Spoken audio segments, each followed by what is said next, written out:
All right, I am here. We are live. Yesterday I had kind of an off day, so I didn't live stream, but we're good. So, Kerbal Space Program 2 has had its first update patch, and we are currently looking over what they say they've changed.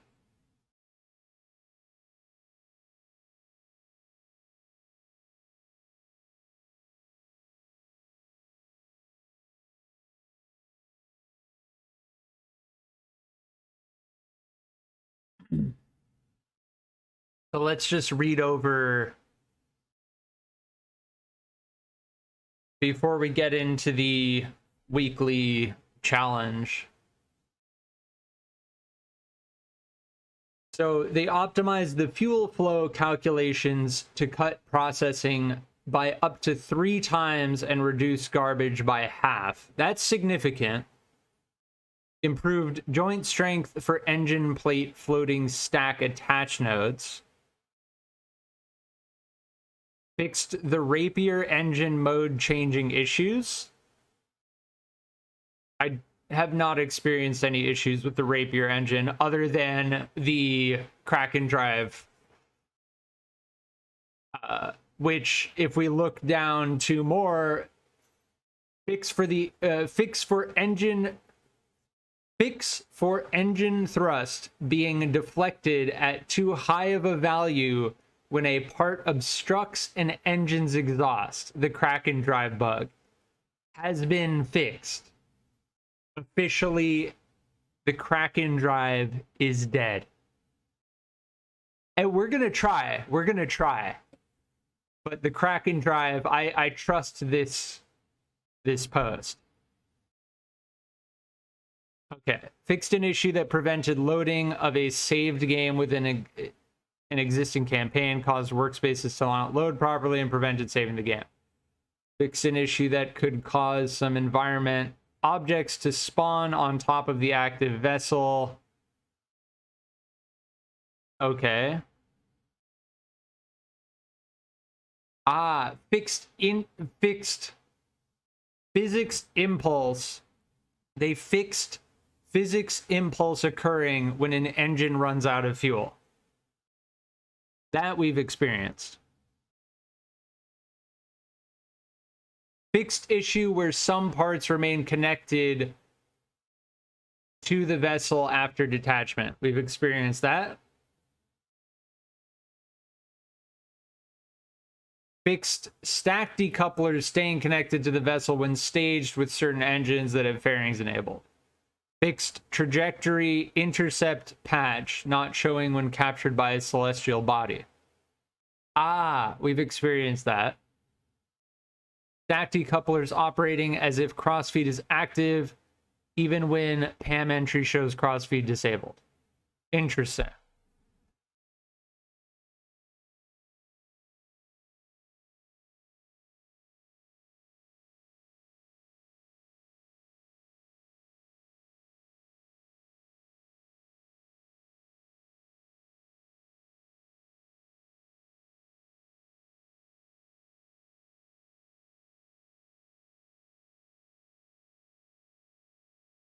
Interesting.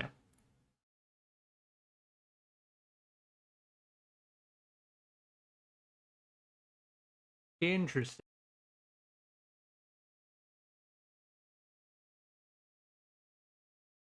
I'm just reading over all this smaller text before I get into the game.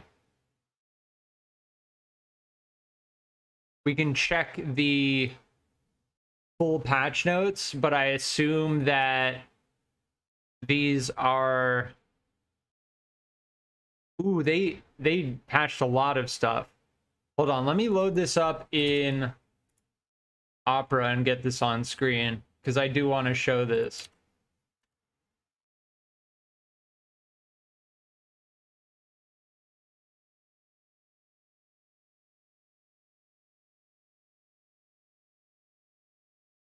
Yeah, this should work. Here are the full patch notes. I'm not going to read through all of it, but I do want to show it on screen.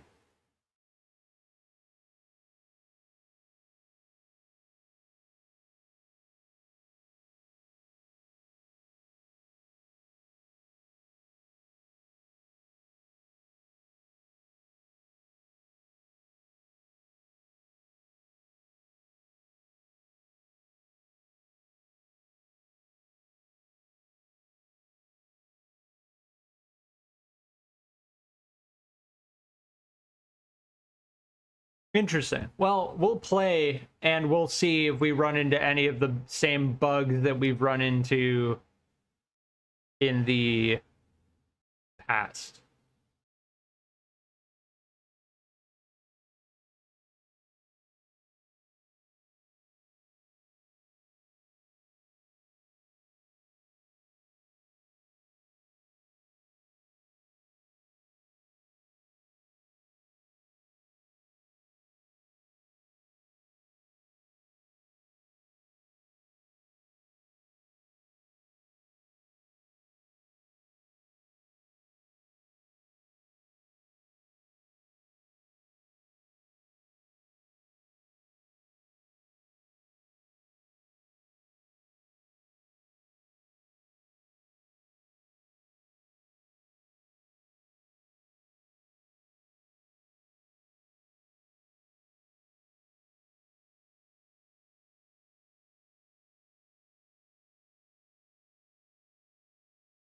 Oh, we've experienced this one. This one we definitely experienced.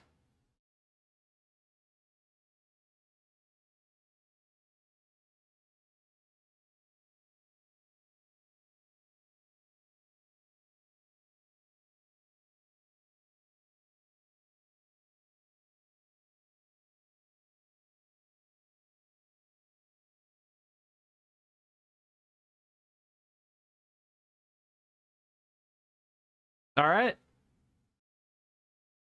Yeah, I kind of just glossed over that a little bit.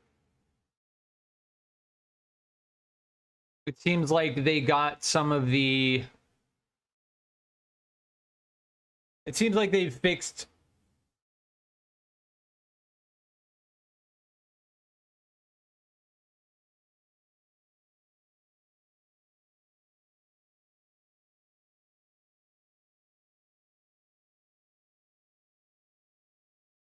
Oh, this is new. This screen is new. I don't recall this screen. Is it new? I don't know. I may have just skipped all of this the first time I opened the game. Huh. But yes, our goal is going to be to achieve the weekly challenge. But it seems like they've fixed most of the... No, I wouldn't say most. It seems like they've fixed some of the game-breaking bugs in the game. Now we're gonna find out...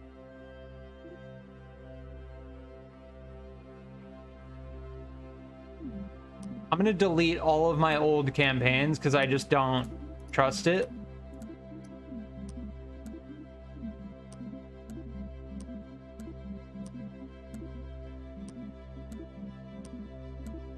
And I don't actually plan on going back to any of them anyway. I don't plan on going back to any of my old campaigns, so we're just going to start a new one.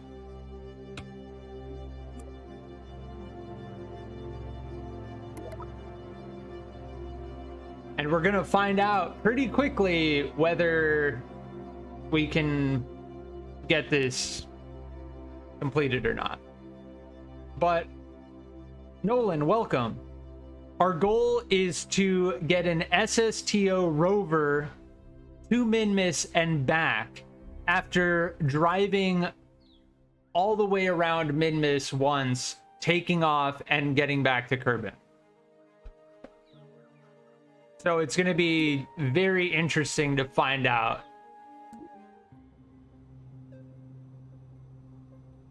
whether we can achieve this.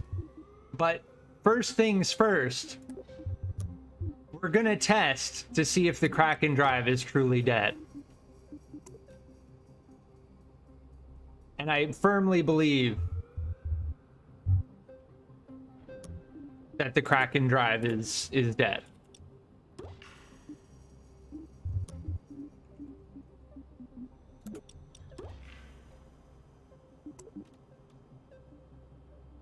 That camera movement is different. Ooh, that feels way better. Huh.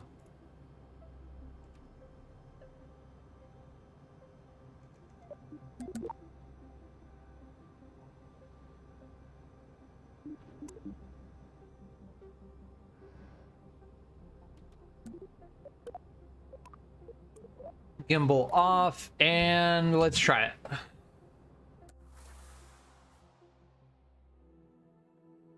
All right, 3, 2, 1. The Kraken drive is officially dead. Also, this looks slightly different. This looks slightly different. I don't know if I'm going crazy. Hold on. I need to look at one of my past streams quickly.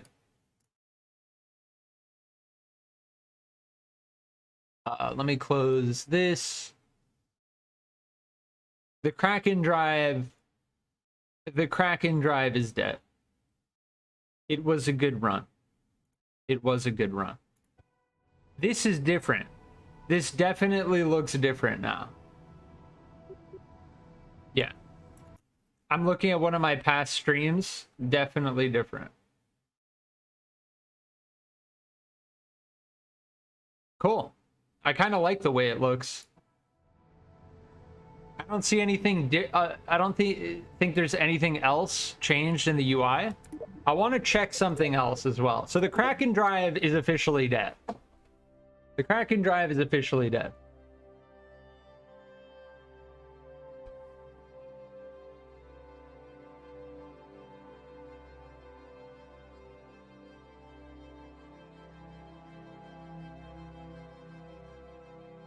But I will say we did everything we wanted to do with the Kraken drive before it died.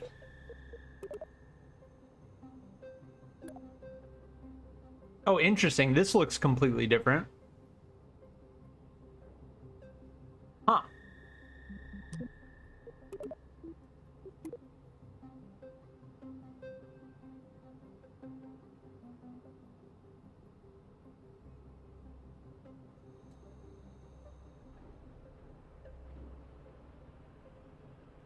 Okay, they said that they fixed asparagus staging, which is like a very particular thing, but we're going to test it right now. So asparagus staging is effectively... Asparagus staging is when you have a main engine and you have your boosters on the sides, and the boosters feed fuel, extra fuel, into the center fuel tank. Here, I'll just demonstrate it. Once I build it, I'll try and explain it.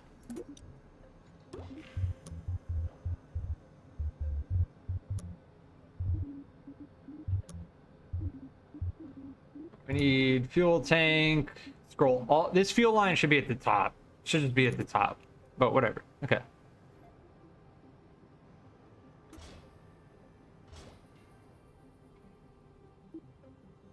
So they said that they fixed this.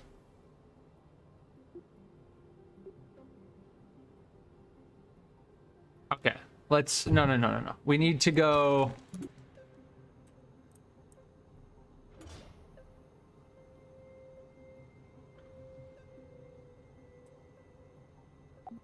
We need to do one at a time. So we go from here to here, right? And then we go from here to here.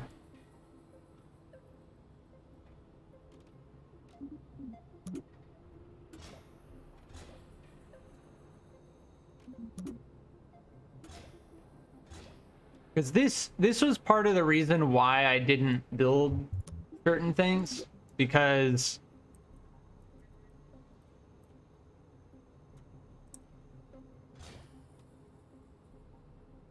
let's check now. So can I split these? I still can't.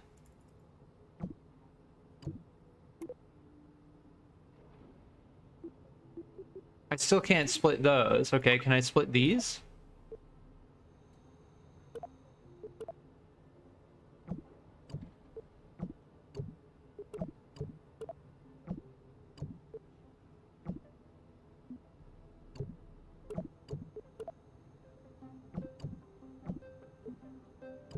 How do I break these? Because in Kerbal Space Program 1, you can just say I want this specific one to be its own stage. You can just click it, right? See how this is just highlighted? Now I want to bring that one over here, but if I let go, it moves the whole thing. And I don't want that. Also, when I hover over these, it doesn't show which one I'm hovering over. See, like, it should show one at a time as I hover over these, but it's not showing that, right? It's not showing that. So they didn't fix this. It still doesn't work. Okay. So we tested that. You still can't really do asparagus staging unless you want a serious headache while you're constructing stuff. And you want to place everything individually, which I'm not doing. I'm not doing that.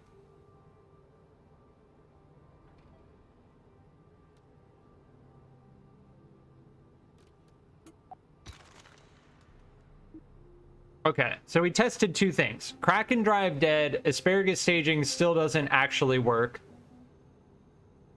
because you can't separate things from a group.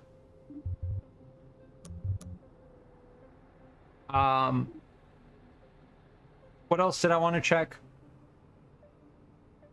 I think those are the two biggest things I wanted to check.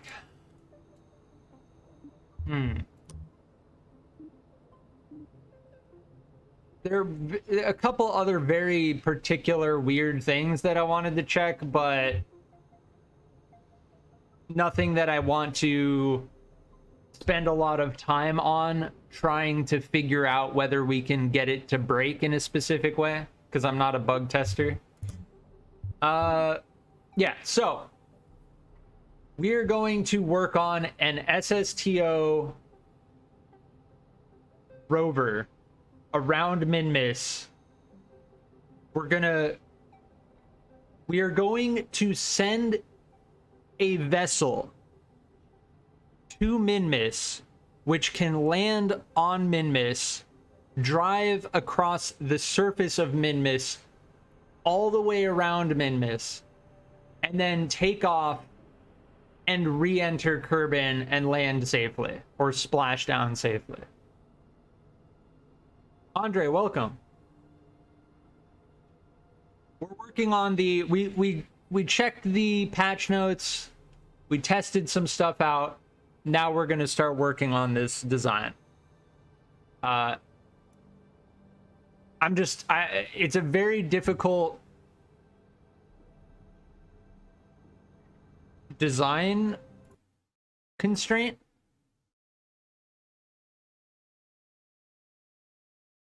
I don't know. How do I check the weekly challenge again?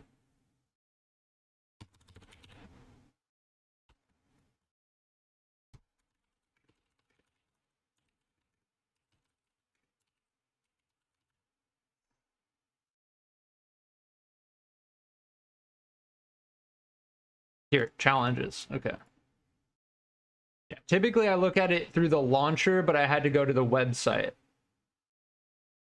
All right, weekly challenge 3, which was posted 2 days ago. So here, let me just open it in something that can be viewed, right?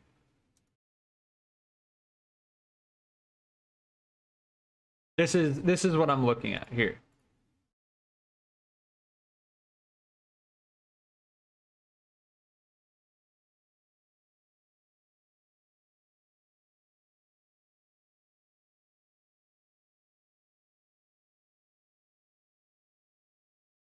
So here are the goals. The primary goal is land on Minmus. Stretch goal, land on Minmus, land on Mun, and back to Kerbin.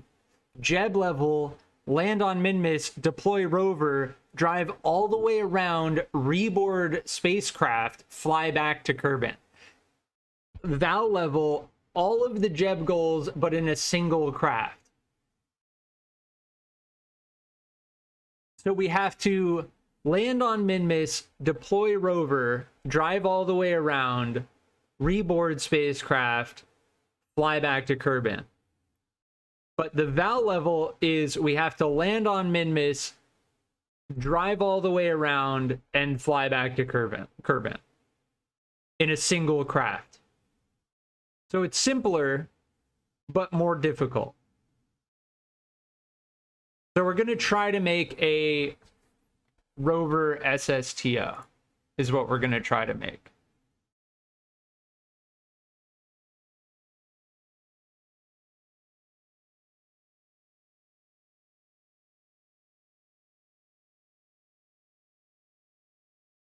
Now that we have that cleared up and out of the way and explained, I'm going to start thinking about design. So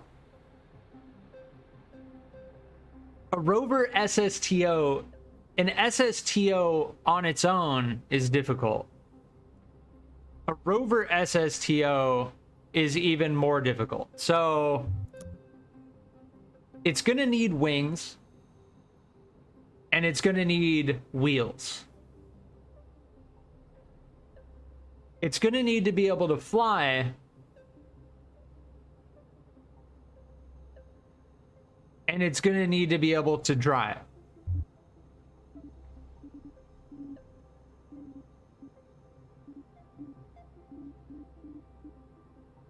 And this may be, just a warning, this may be a multi-day endeavor.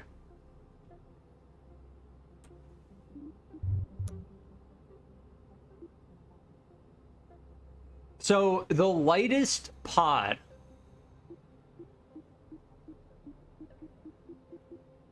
is the Explorer.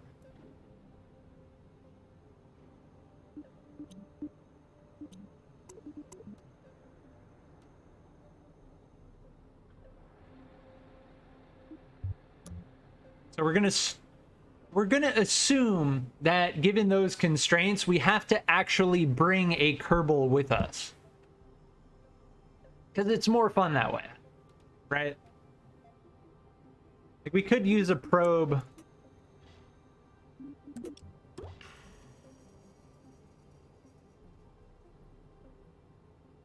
How is the new update? The new update seems good so far. I'm getting 60 FPS in the VAB. We haven't actually launched anything yet. The Kraken drive is officially dead, by the way. We did test the Kraken drive as the first thing we did, and it is officially dead. Kraken drive. The Kraken drive is officially dead.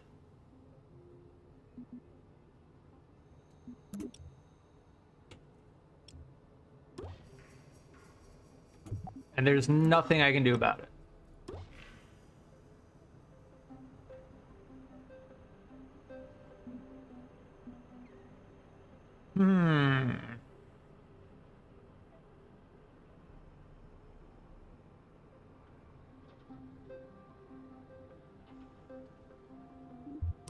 We're gonna need stable lift.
So my plan here is we're going to have wings in the front, near the front of the vessel. And we're going to put wheels underneath the wings attached.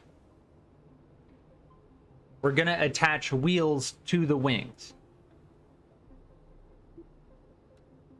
as a multi-purpose surface where it will give us a wheelbase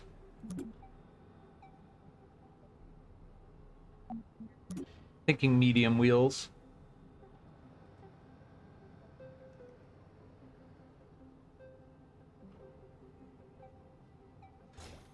Where it's going to give us a wheelbase, but it'll also give us lift. Oof, that's going to be difficult. That's my general idea.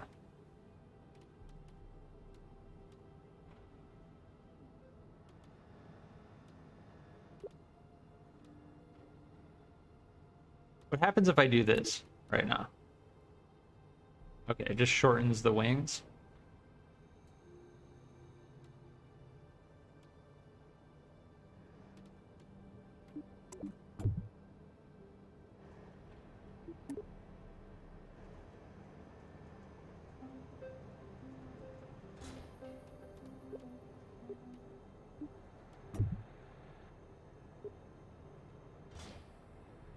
Trying some weird stuff.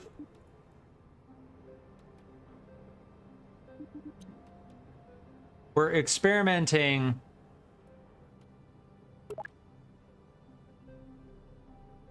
conventionally.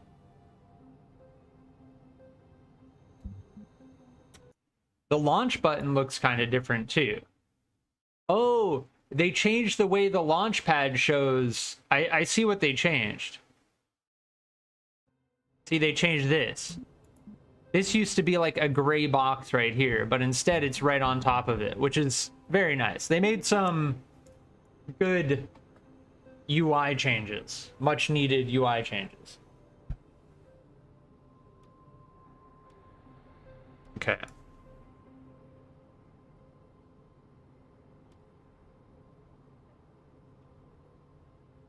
Now I'm wondering,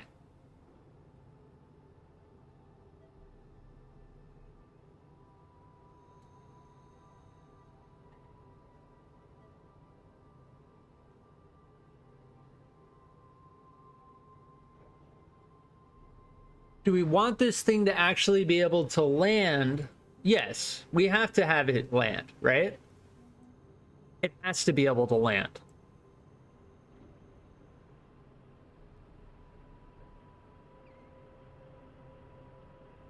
And that way we don't have to worry about decouplers or anything of the sort.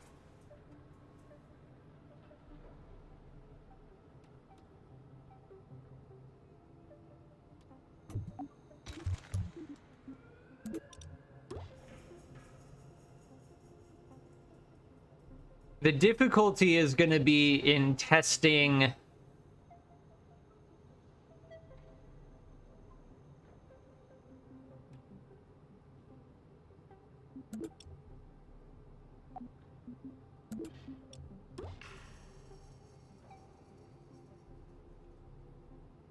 what am I trying to verbalize? The difficulty is going to be in testing re-entry and stability with lower fuel tanks.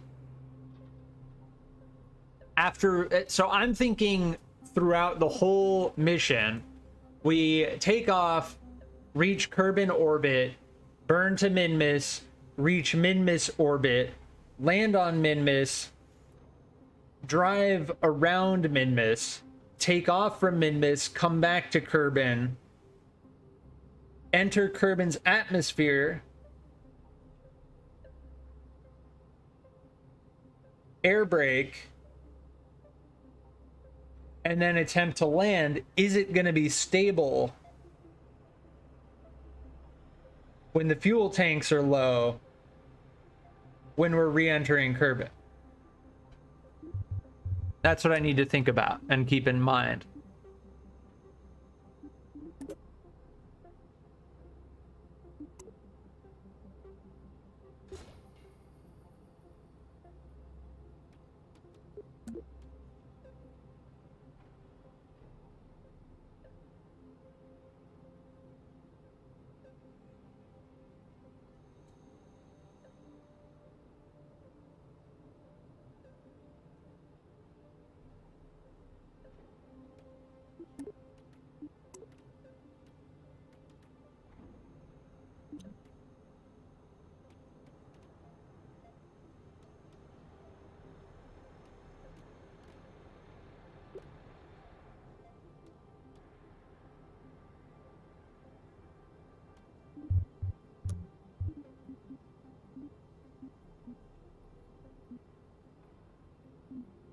And we need to remember that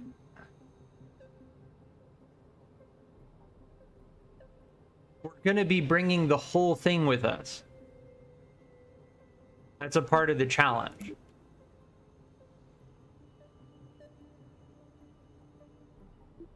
It's going to be very difficult. And the chances are we're just going to run out of Delta V.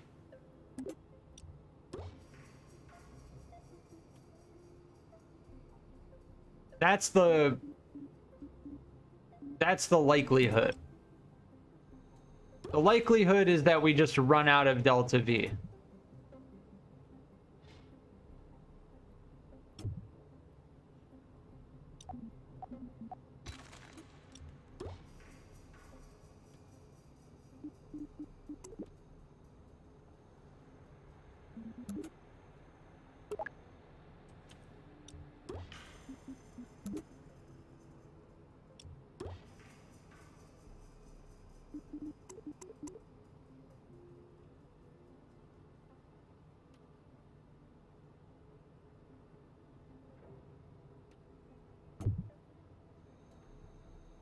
Oh, we'll find out what happens if I control Z.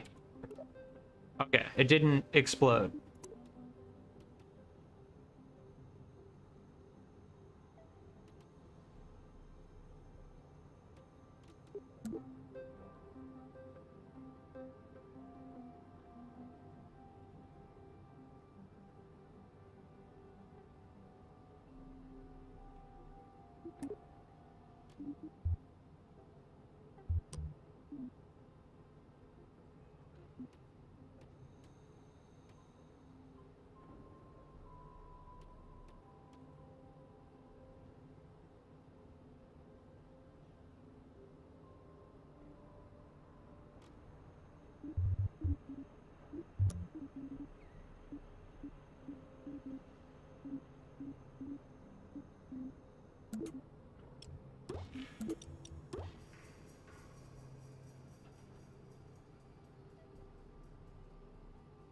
And I think we're gonna try, I mean, I've seen designs where people use stuff other than the Rapier engine.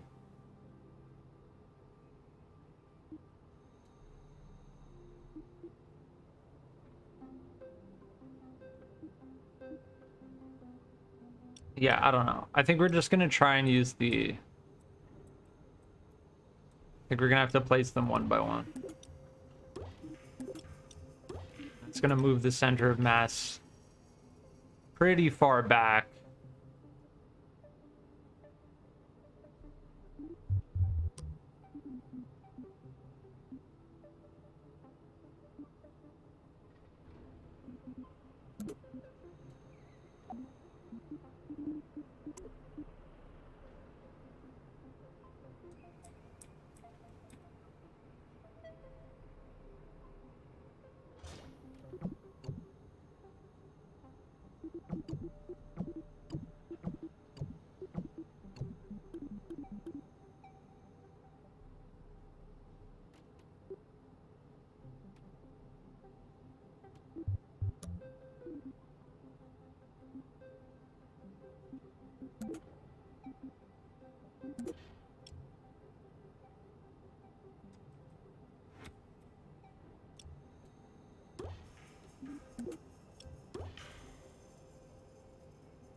I think we can...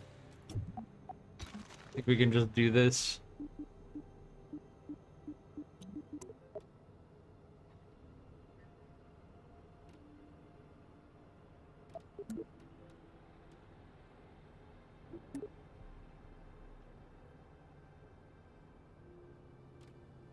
Well, now I'm wondering... Now I'm wondering, what if...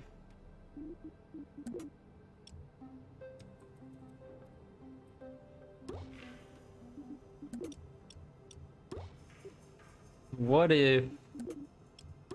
I think it's getting too complicated now.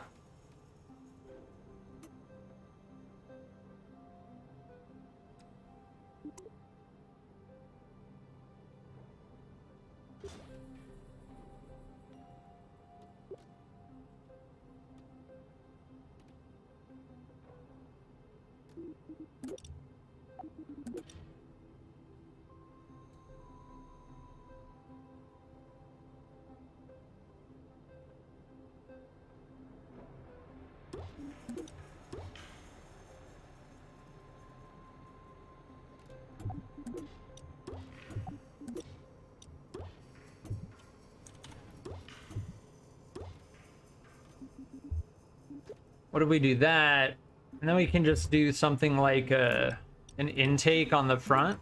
But then again, okay, so we have one liquid fuel tank in here, right? No, this is all oxidizer. We should have one liquid fuel tank because...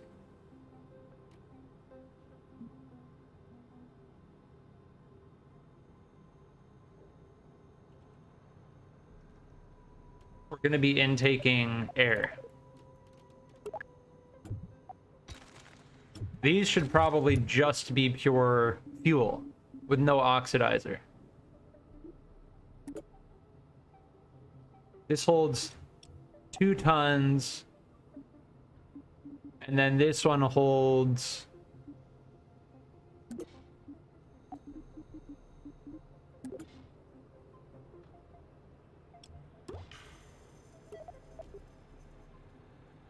.4 tons.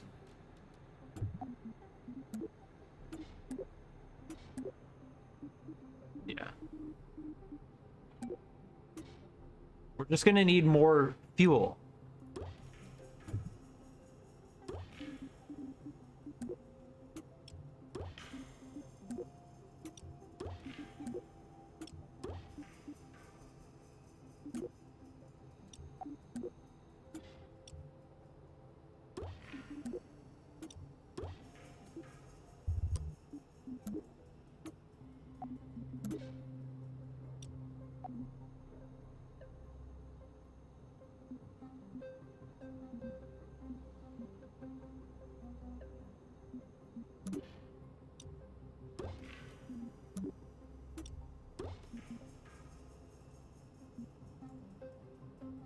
Kind of like that. We're gonna need so many struts. I don't know how this is gonna work. Yeah.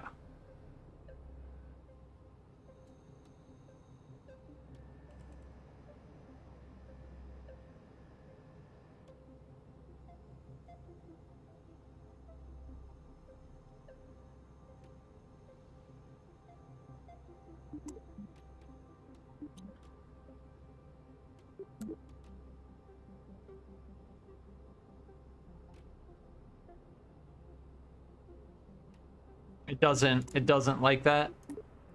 When you try to increase the wingspan and then move the wheel, it does not like that.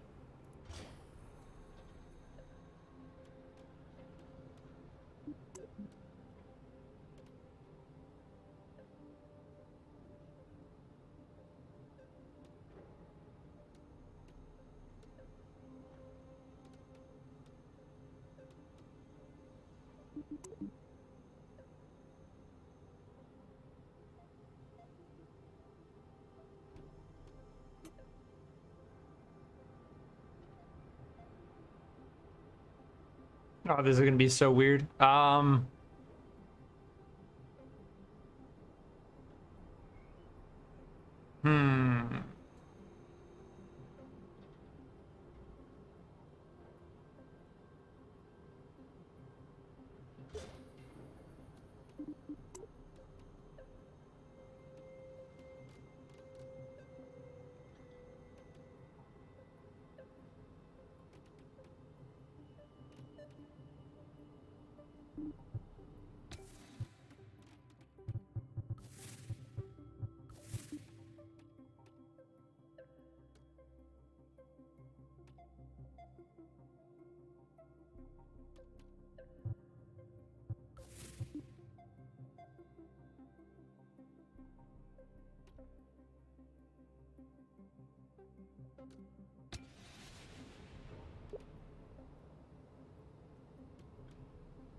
This whole thing's gonna fall apart unless I strut everything, so this is gonna be quite the...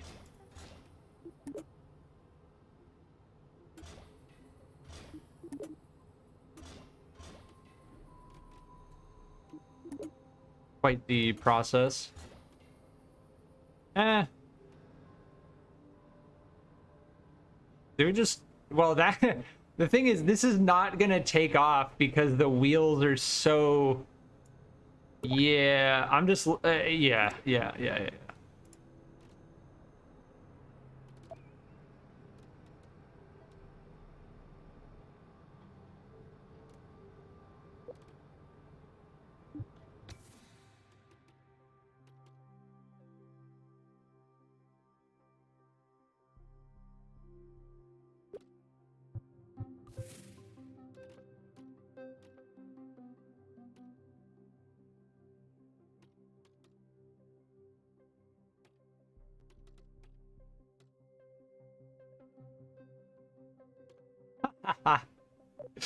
Oh, jeez.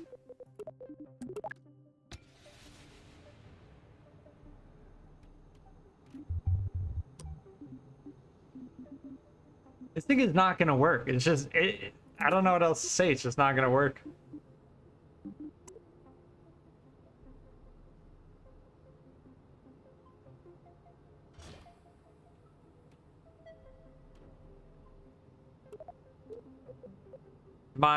My design skills are too bad to get this to work. All right, so these are only going to control the roll.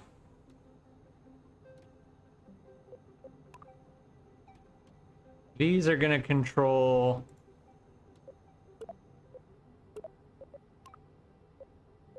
the pitch.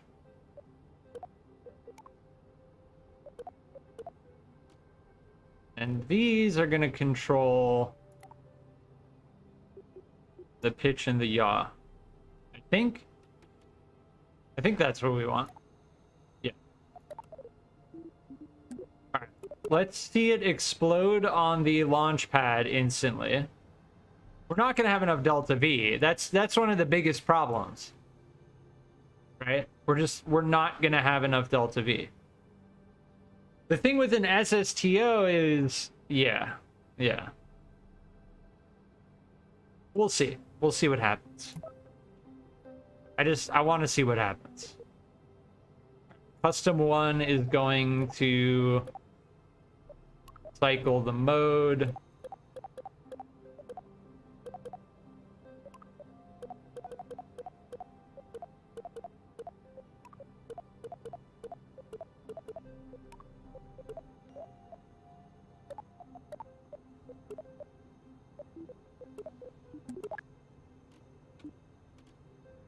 Alright, let's put it on the launch pad and watch it explode.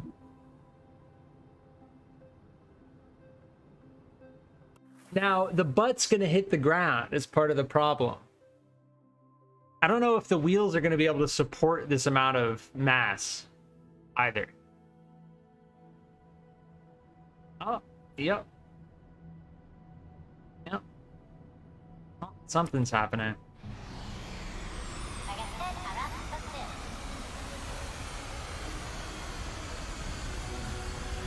Is that front wheel floating? Yeah, those front wheels are floating off the ground. I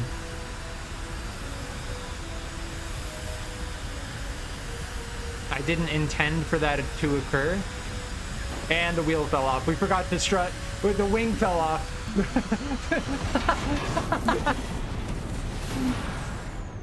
Wow, that explosion was so much smoother than past explosions.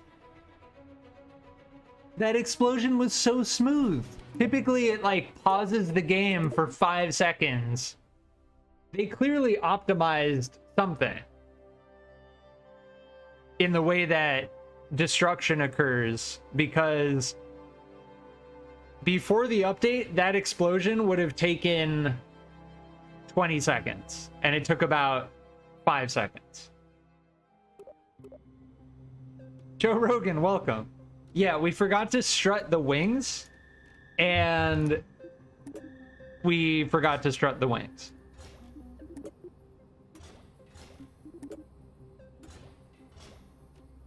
But it almost flew.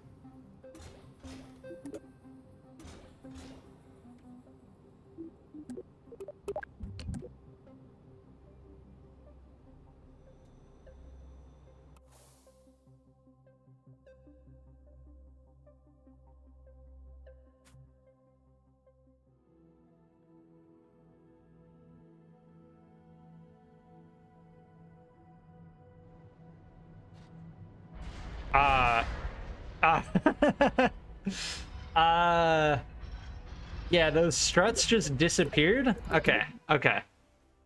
The struts we placed just disappeared. Not sure those rover wheels can support runway takeoff speeds. David, welcome. Yeah, I'm not sure either. I'm honestly not sure either. I'm wondering if we should have gone with proper landing gear and just, yeah. Because if we have to land this thing on Minmus, this is going to be difficult. Now, I don't understand why the struts on the right wing just broke off. Here, let's add 2 more struts to the front like this and hope that it doesn't break off again. Or 2 more struts on the back there. But I think this is the Mark 0 right now. This is the Mark 0. I'm just trying to get something that may be able to do the thing. May be able to do it. The Mark 1 is going to be better, and then the Mark 2 may actually be capable without everything falling apart.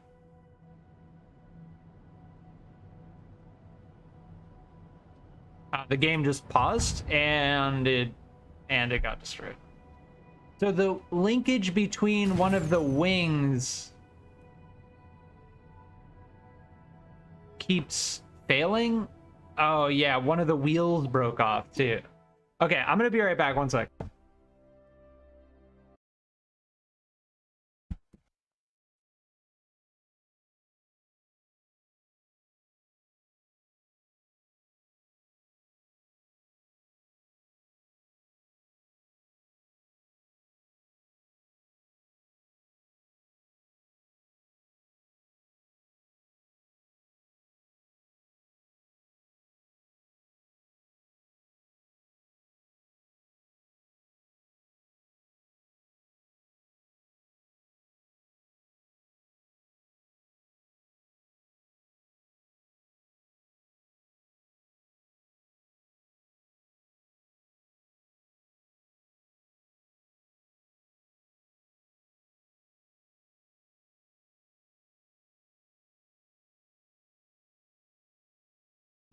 Okay, I'm back.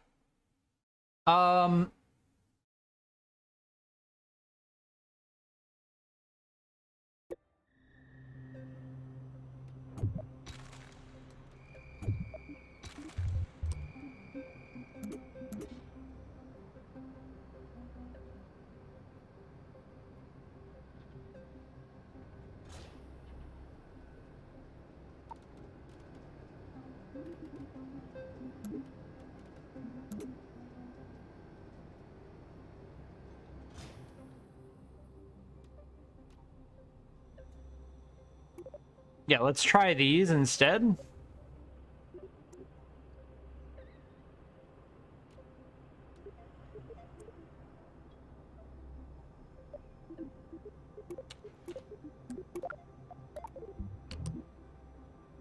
But yes, those rover wheels are meant for like a smaller vehicle.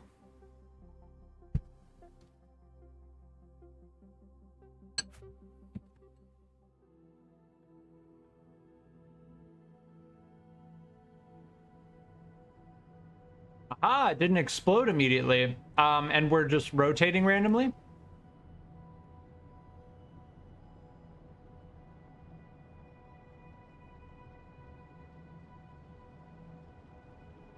Ah, interesting.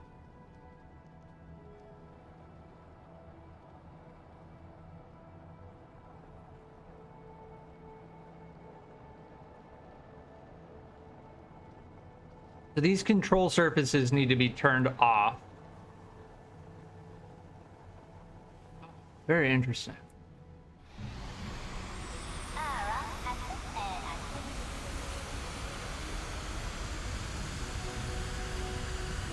Still gonna launch it.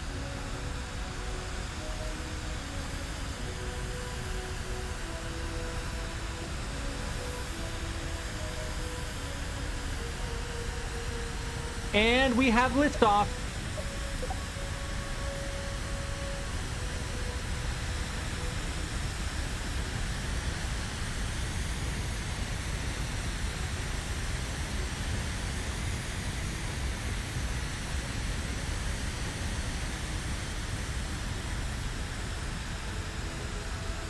All right, we're going to space. First try.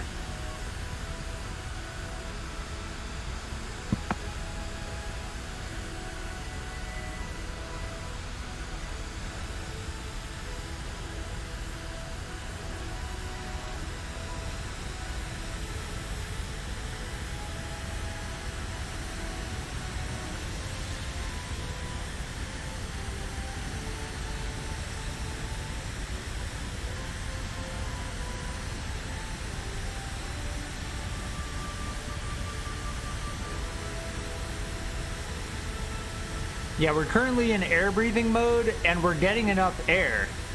So these things are definitely doing what they're designed to do. Wait, that's not what we're looking at. These things. Yeah, intake enabled. Tons per second. Yeah.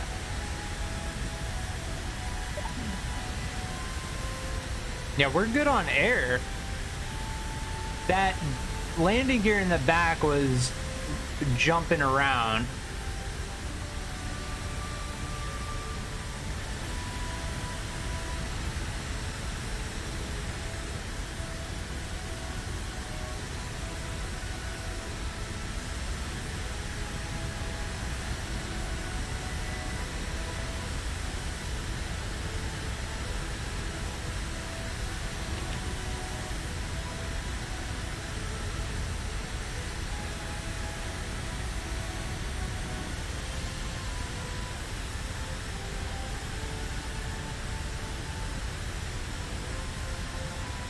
What happens if I speed up time?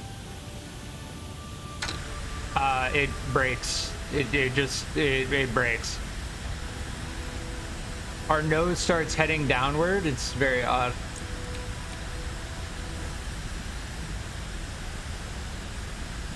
I mean, we've got 4 Rapier engines running right now.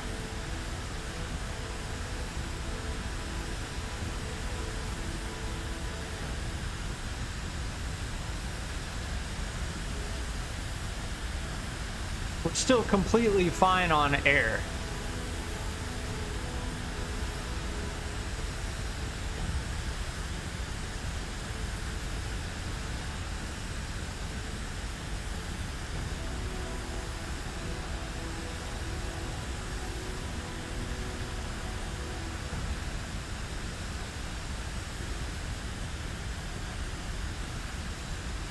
And yes, I do know that I'm going the wrong direction.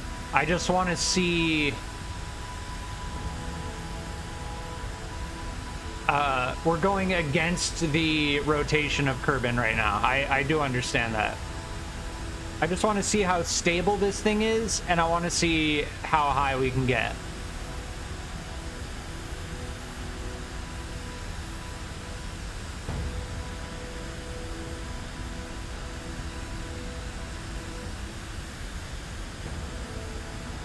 We are... Oh, yeah. Let's turn this to C. There we go.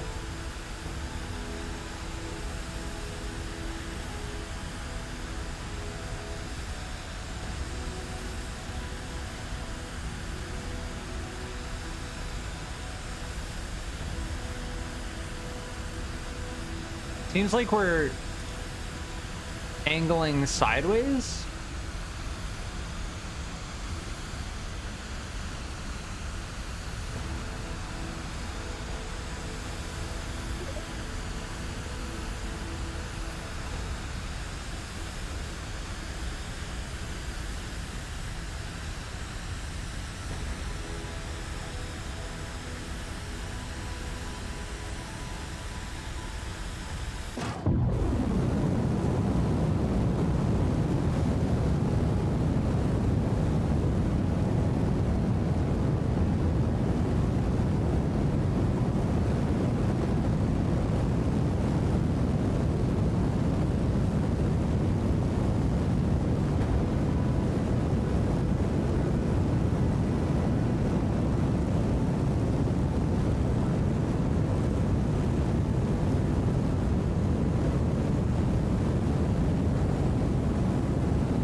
Yeah, we're gonna run out of oxygen. So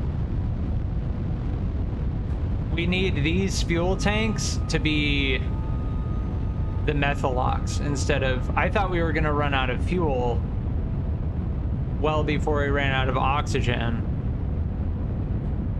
but that's clearly not the case.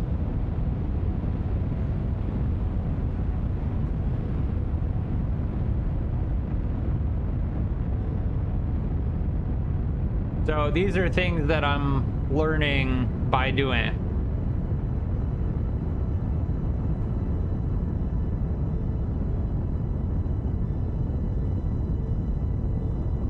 Also, we could probably use... We could probably use another 2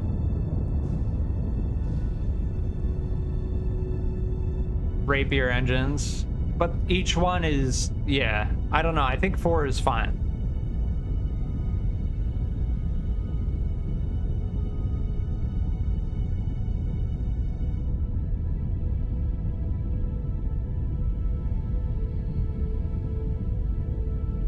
Yeah, so we need these to be methalox.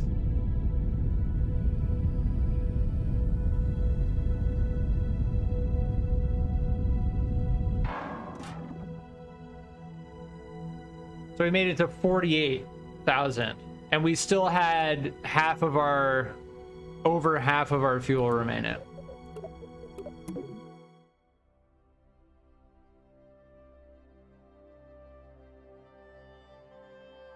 But yes, the game feels much smoother in terms of FPS. The optimizations they made, whatever they changed, clearly had an effect on performance. A noticeable effect.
But it didn't fall apart.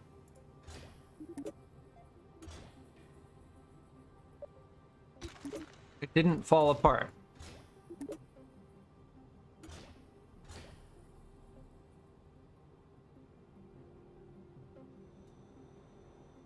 Oh yes, and the wheel was messed up, right? One of the wheels was bugging out. Well, that just means you need more struts.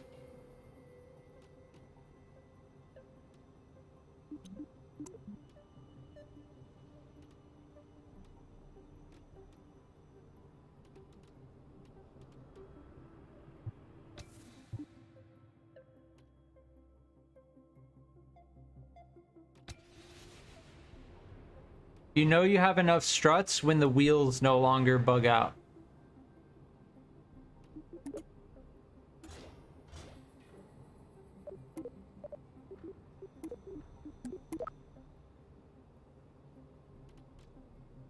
That is science.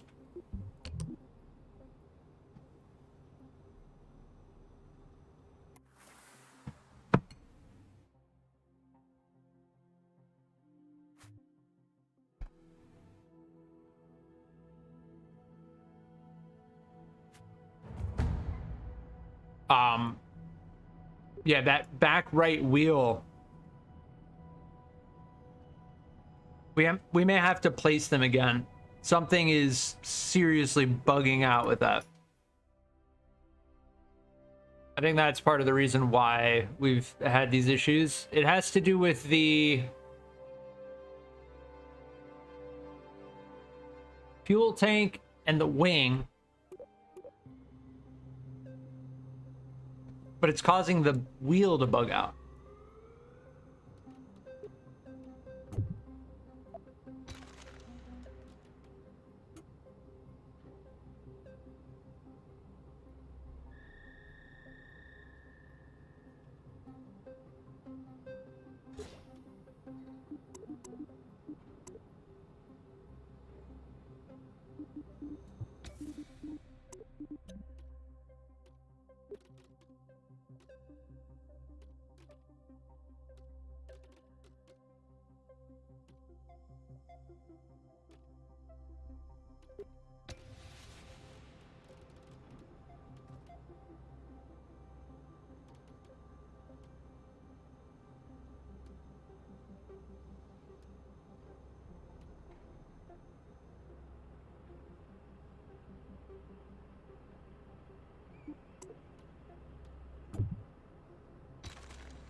Let's see if they bug out still.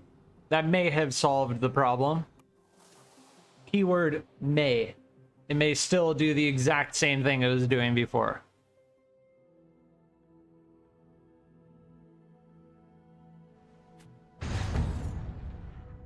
Yes, now both of them seem to be doing it. And the front one came off? Okay, so it's seeming like having these landing gear on the wings, attached to the wings, is problematic. I've had wheels attached to wings in the past, but it seems to not want to cooperate now. So we're just gonna do this.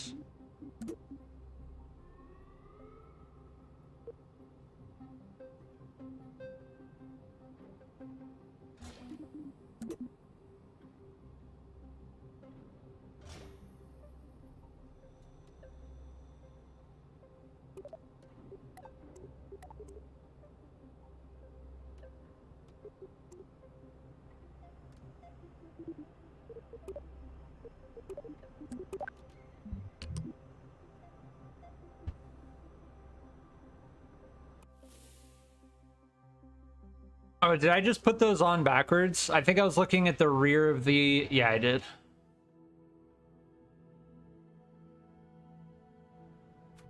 Well, it didn't work anyway, for whatever reason. Okay, so the center... okay, you know what? Complete redesign now. There are too many... This is the thing. There are too many things connected to too many things. There are too many things. Because we have the center fuel tank attached to two fuel tanks on the sides, this whole thing doesn't work. That's what the game's telling me right now. This whole thing is broken.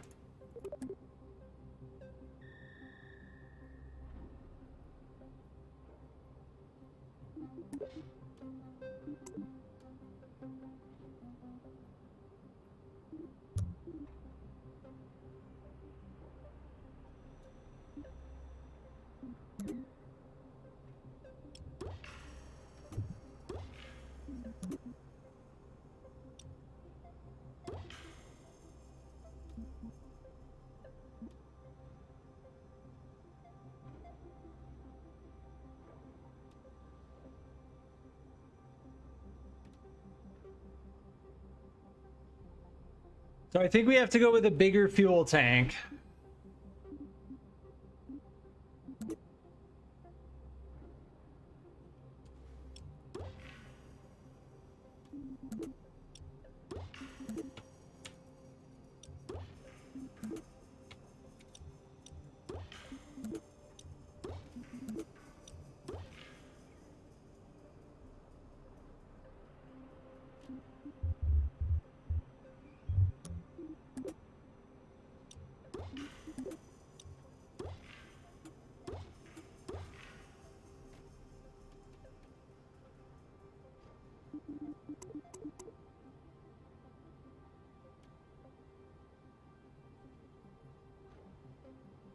I don't think there's a way to do it where the wings or the landing gear isn't attached to the wings, though. I just don't think there's a way to do it.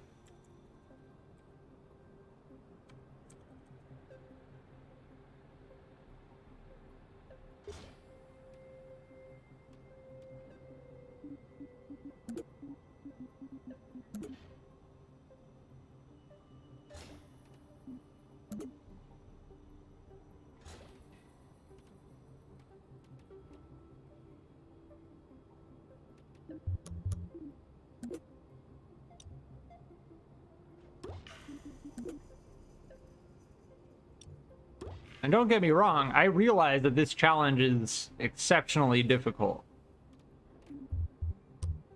I don't know if we're going to even be able to get anything remotely close to achieving what we're trying to achieve.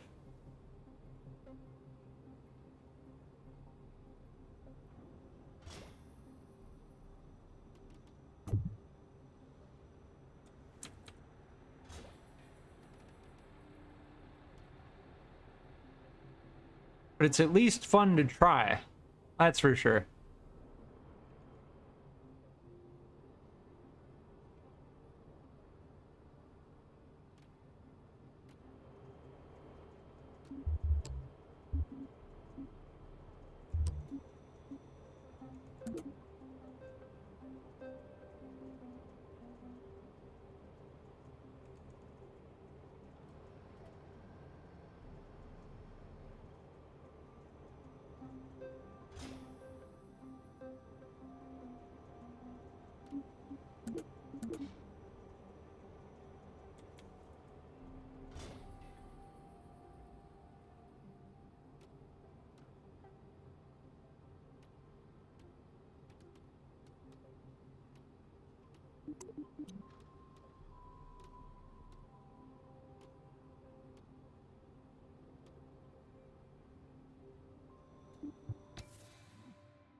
I don't know why, but my scroll wheel got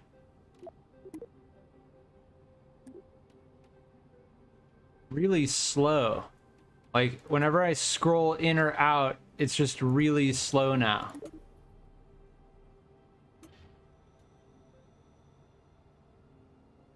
It's not letting me attach struts to the rear wings. I don't know.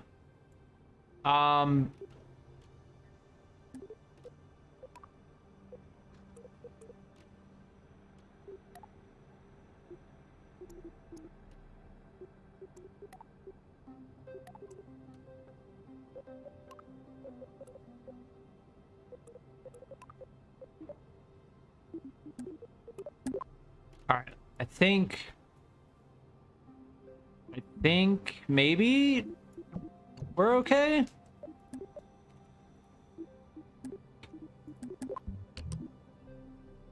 I don't know. I'm just trying different stuff. I will note again that the performance of crashing, yeah, and we forgot to change the oh, it didn't break. It's stable. Even though it fell off of the launch pad, it didn't break. Yeah, the game still seems to have such an effect on the CPU that it makes my stream buffer whenever I crash.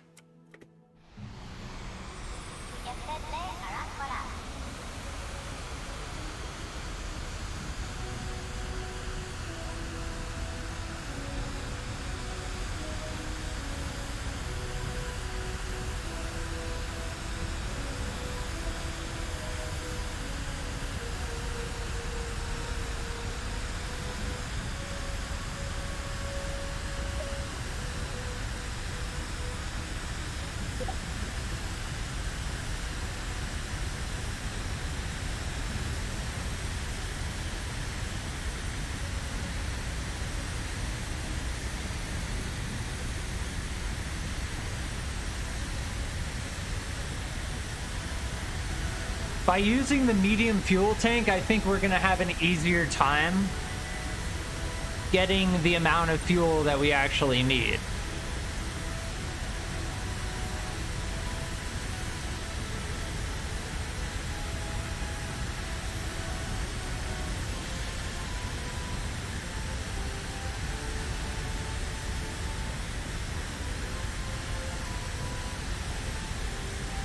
It's saying we have a considerably lower amount of delta V, but I don't know if I trust it. Also, these two struts just broke. I don't know why. Oh, I think it's because of how I placed them.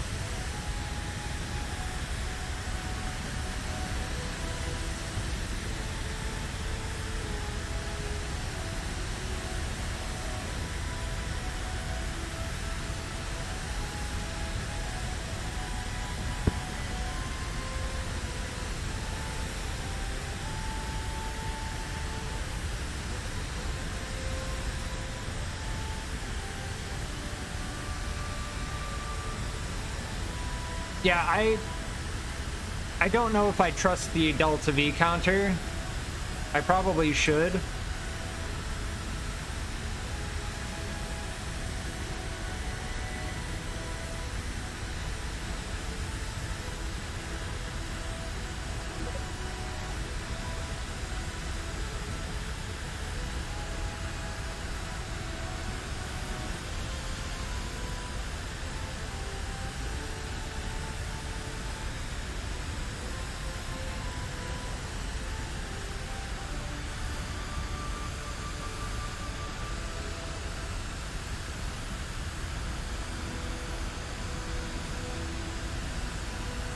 Yeah, I don't know why it's saying nominal at 0 kilonewtons.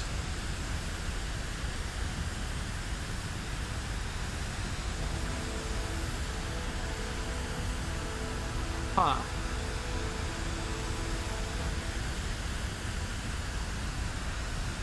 Lil B, welcome.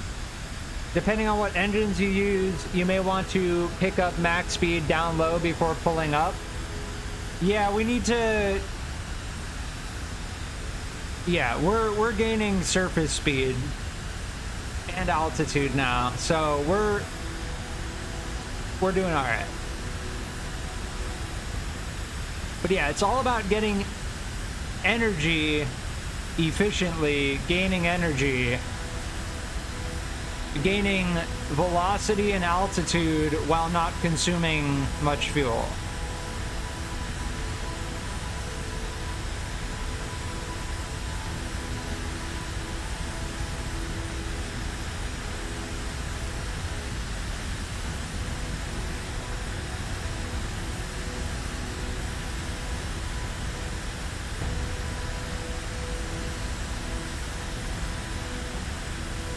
But yeah, I don't know why it's saying nominal at 0 kilonewtons. It's definitely not helpful.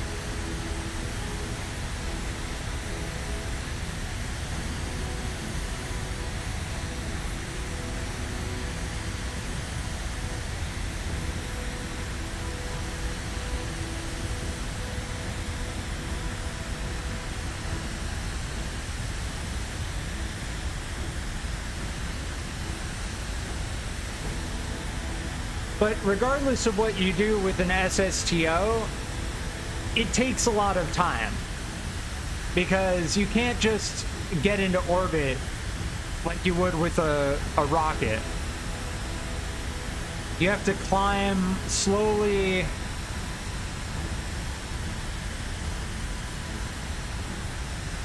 Yeah.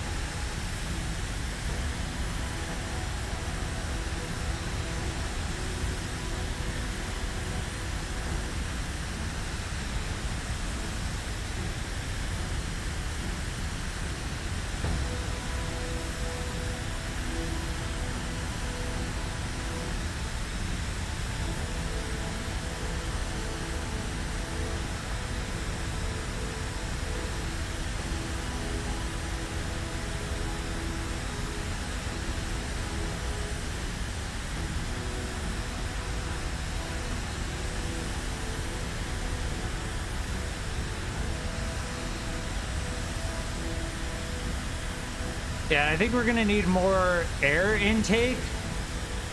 I don't know how much air a Rapier engine requires, because we have 4 of them and we're taking in...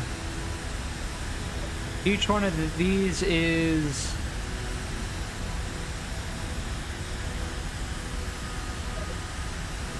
0.11 tons per second.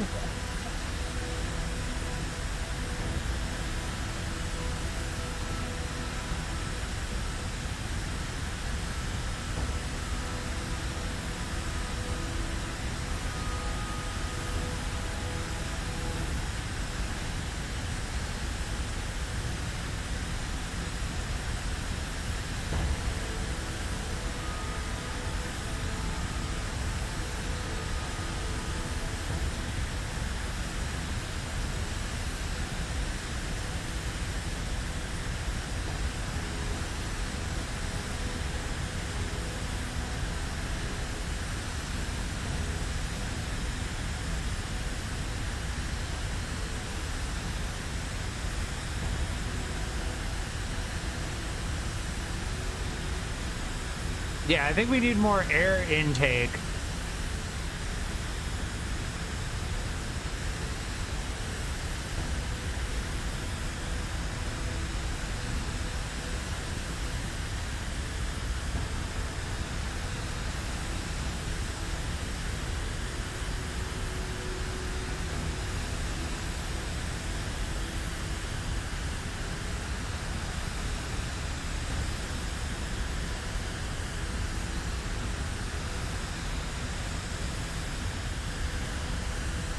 Oh, also I forgot to set these to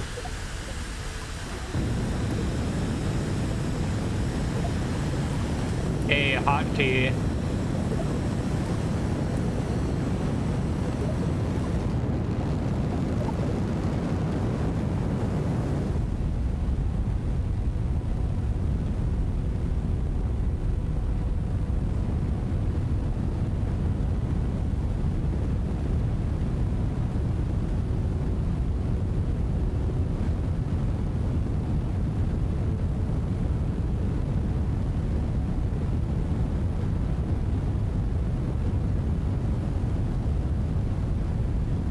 Yeah, as for actually getting to orbit, this thing is not gonna make it. Like, we just don't have the Delta V. The Rapier engines seem to be...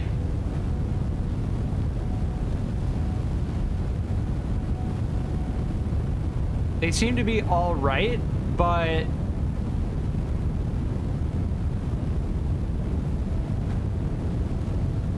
I'm not sure that 4 of them is necessary. I think we only need 2 Rapier engines.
Yeah, I think we can bring like 2 liquid fuel tanks.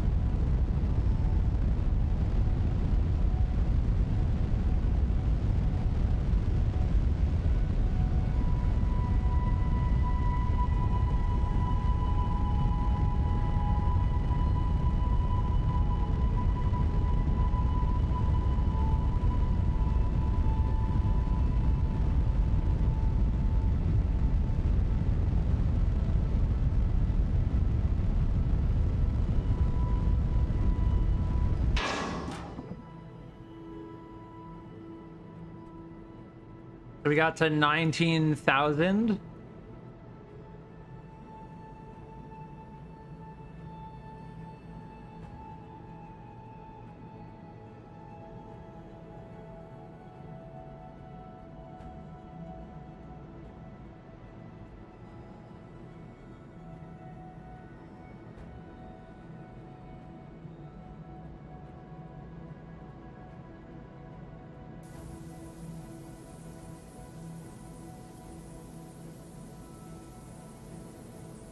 A Rapier engine has its max thrust at Mach 3.5. So go up to that speed, then climb up. Okay, so we need to reach a high speed and then go up. I mean, we can try that.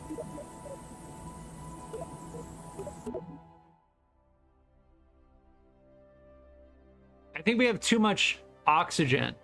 We need just pure methane fuel tanks.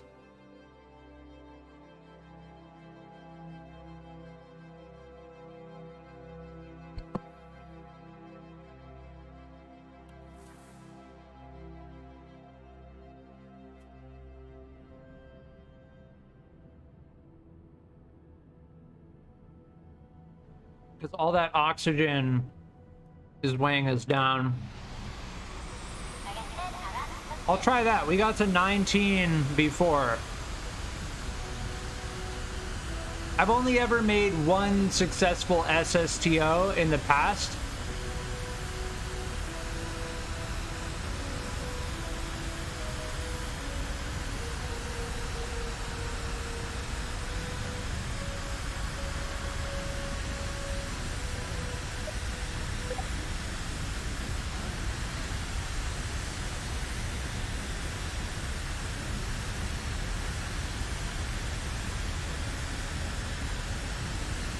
And I don't think we're intaking enough air. I don't know how much air a Rapier engine needs.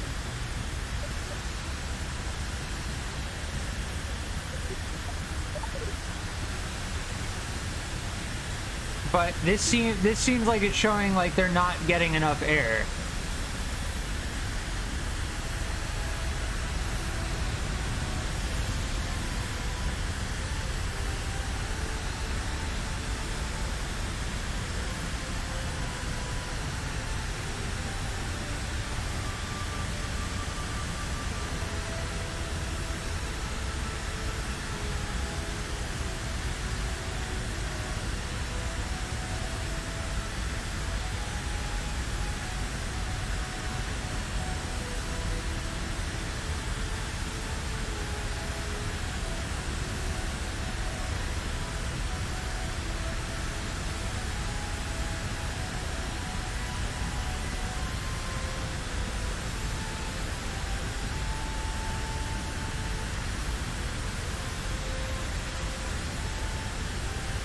Yeah, I'm hitting a max speed of 323, it seems like.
Yeah, it does not seem like it wants to go faster than that.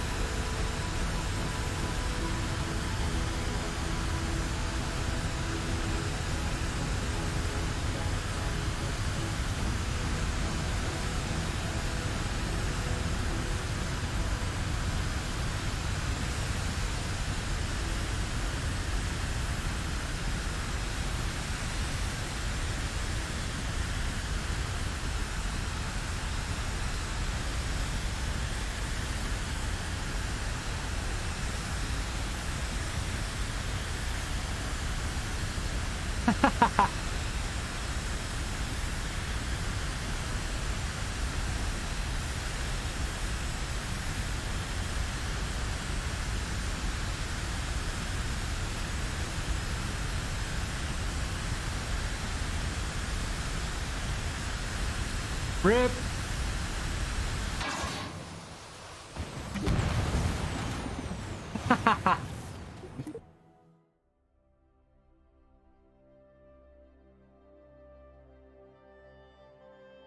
Yeah, even with the 4 Rapier engines, it does not seem like it wants to go beyond that speed.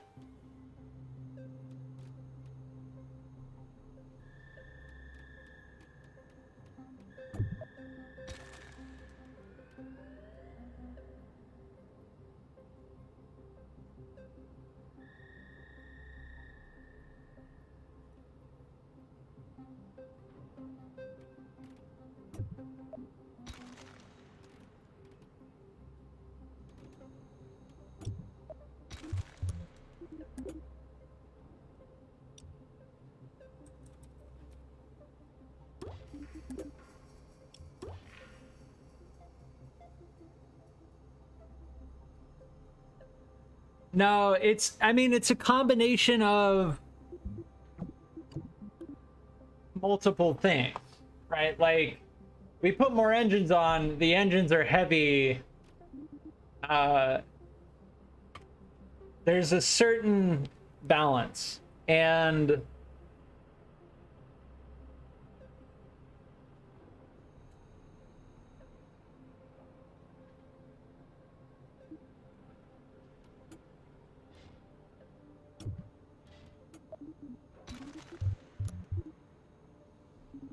some information just isn't really showing up. Like, typically, I remember in the past you could see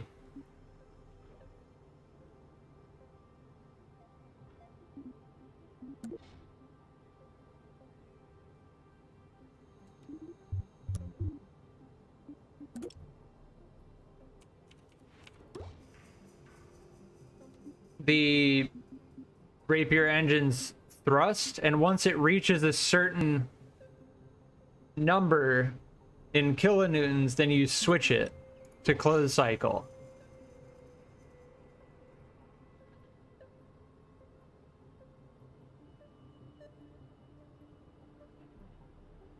Yeah, I think that's a part of it. Aerodynamics is definitely a part of it.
I think we're gonna need a tank just of methane to balance it out.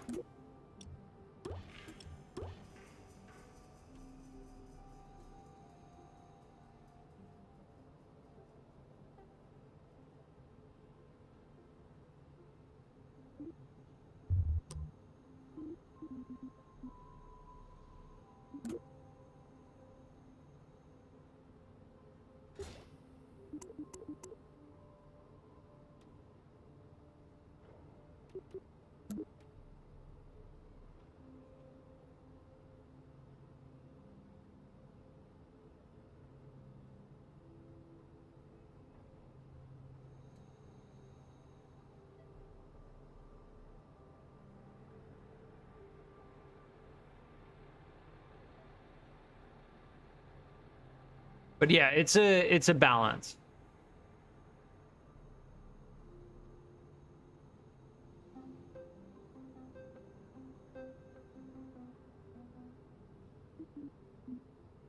Wondering if instead of putting the, like, I know that some of the designs I've seen,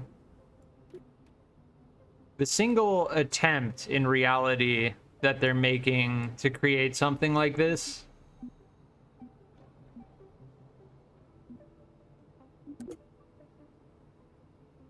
is like that.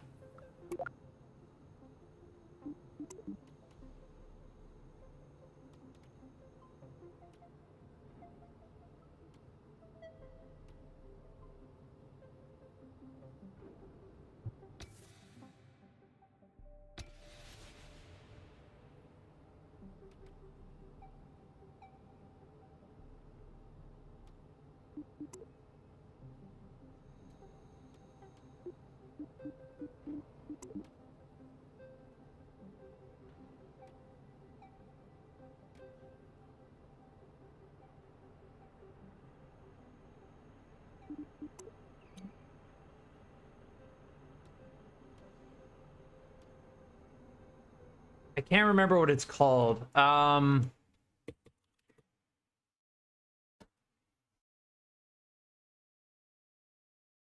The Venture Star. And they didn't actually achieve it. Lockheed Martin.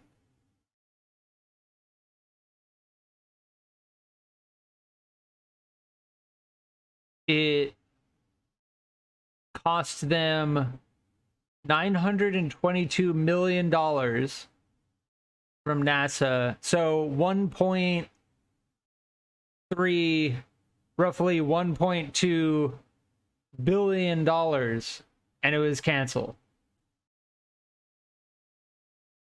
Yeah, the X-33 is what it was called.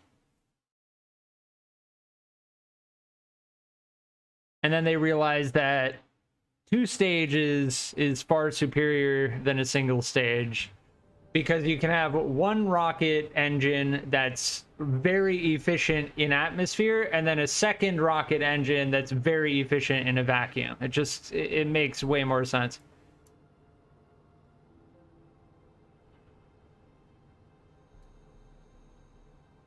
Matt Lown, did he actually get to Minmus with an SSTO?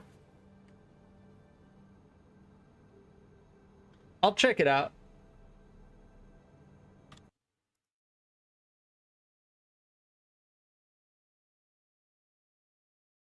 I've made an SSTO get to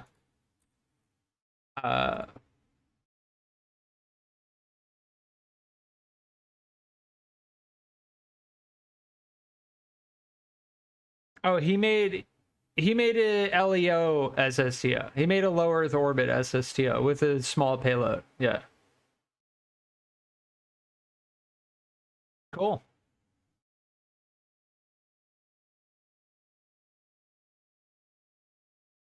Yeah, I've made an SSTO in the past.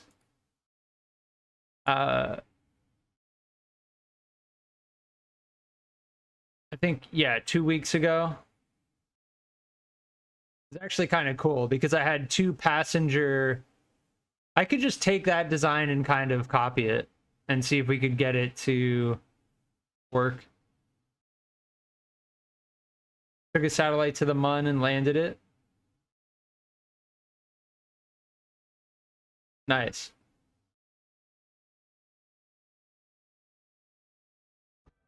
Yeah, the Mun arch is very cool. I'm trying to make this as efficient as possible, though, right? Like, my last one...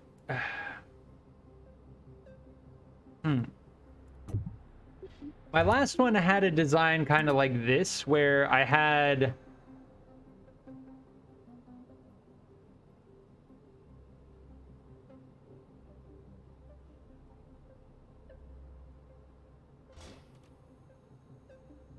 These were kind of in line.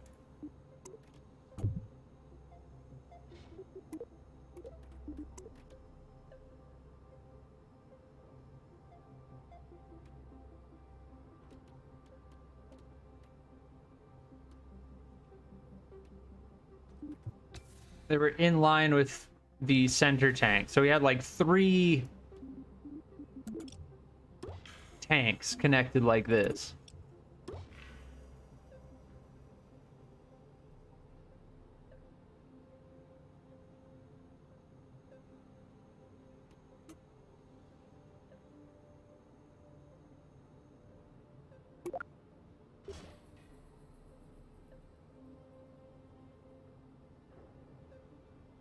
Yeah, I know. What Quentin's saying is legit. I get it. But it's a balance.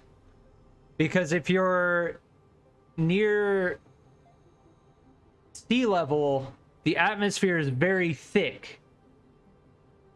Right? There's a lot of air. And cutting through that air is difficult. Takes a lot of energy. The air resistance.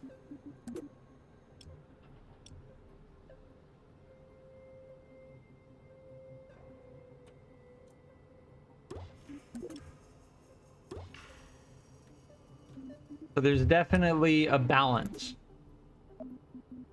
Yeah, I think what we're gonna do...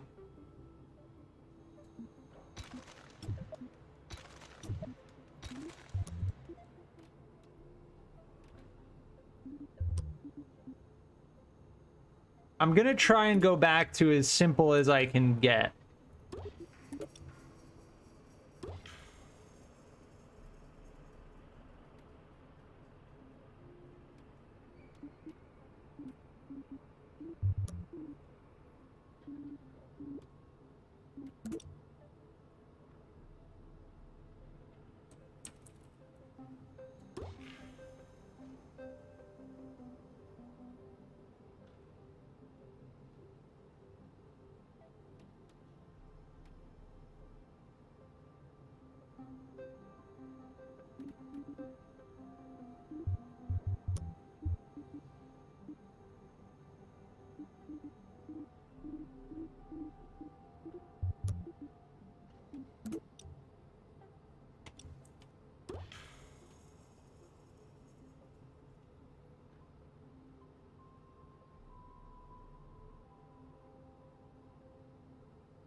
Lack of pressure also plays on the thrust. Yeah. When there's less air, yeah.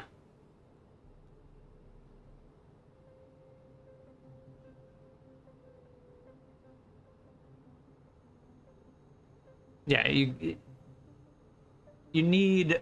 Well, it's also... We had too much oxygen. I'm wondering if I should switch... Is there an oxygen tank that's just... Not really, is there? Or is there just a methane tank? Yeah, like that. Because this holds 2 tons of methane.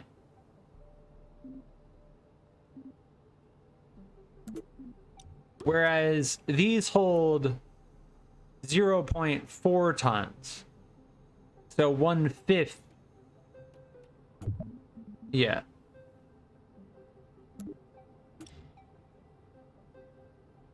I can't remember on our other design.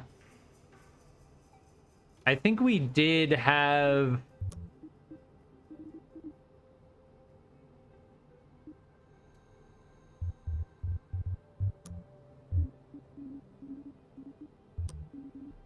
these.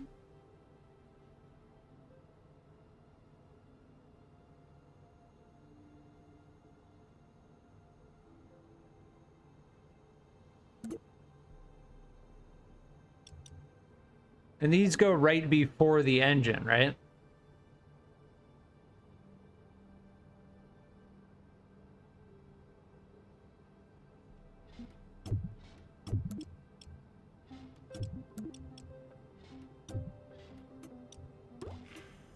Like that?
I don't know if this is gonna actually work because we don't have a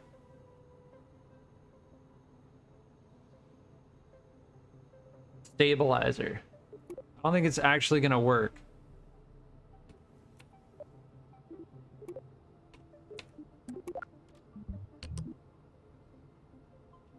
But the more wings you have, the more drag you have, right? But this is kind of what the designs that they've created in real life look like.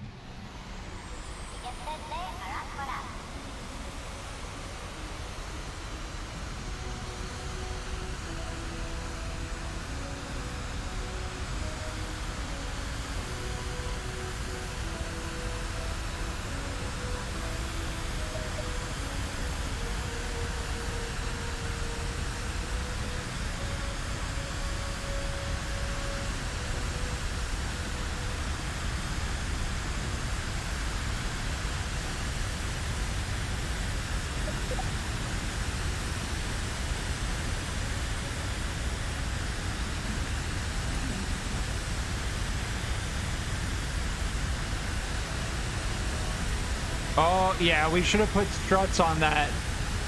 Oh, look how it's wiggling.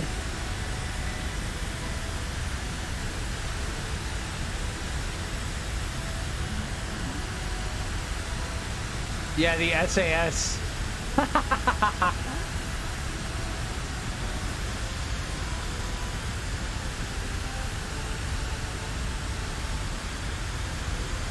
Is there a payload requirement or just the control module? Just the control module. Oh, we're getting pretty fast.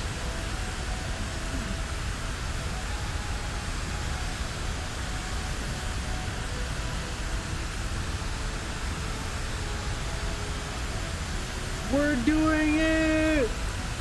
Oh, never mind. Right as I said that. Right as I said that. We're doing it! Boom, done. Yes, well, also nothing is actually, I don't have a single strut on this.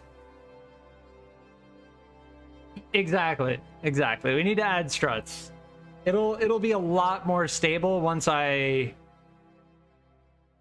actually connect things to one another. These two fuel tanks on either side, these two fuel tanks are not connected at all.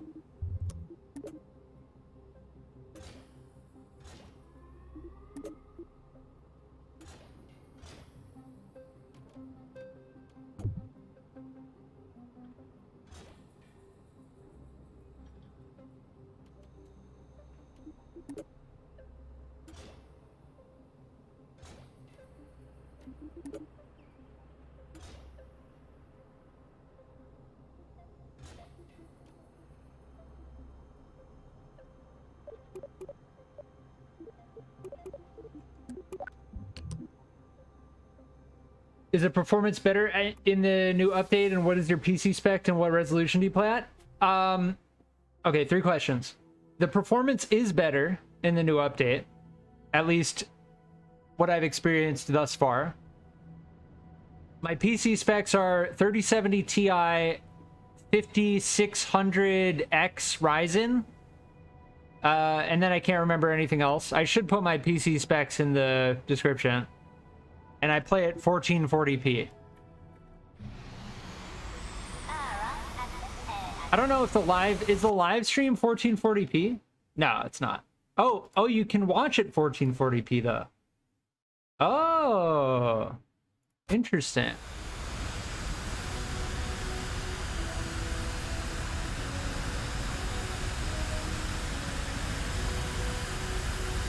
My body is ready.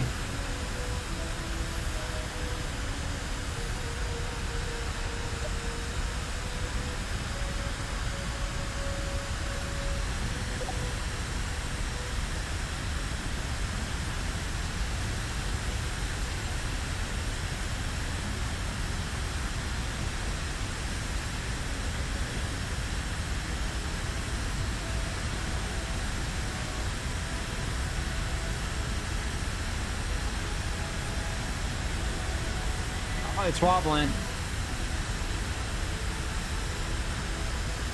Yeah, let's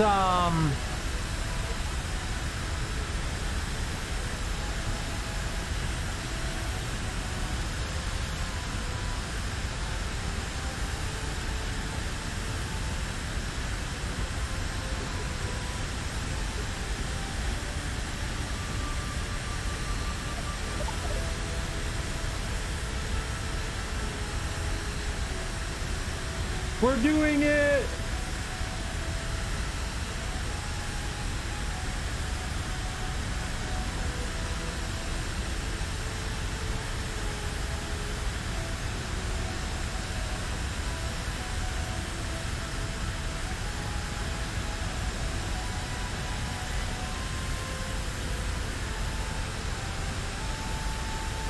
Yeah, we should put air intake. We should put air intakes right here and here.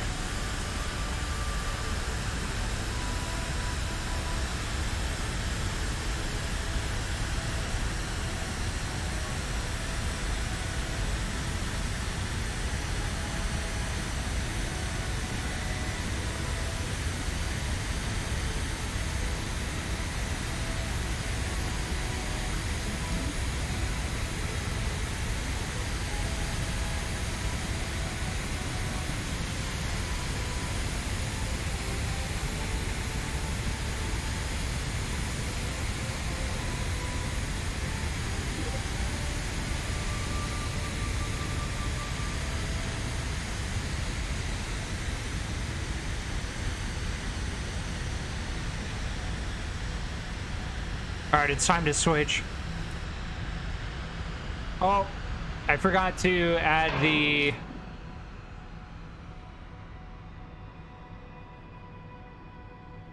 Okay, we definitely have the Delta V. So we need to set a hotkey to switch all these to closed cycle. And we need to add air intakes because the amount of air we were getting was very low.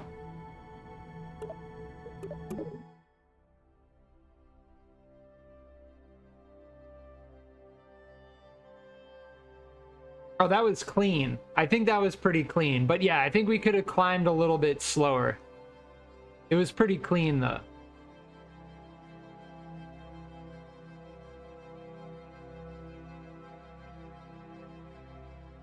This design is turning out to be crispy clean. Right? Putting the vertical stabilizers on the ends of the wings.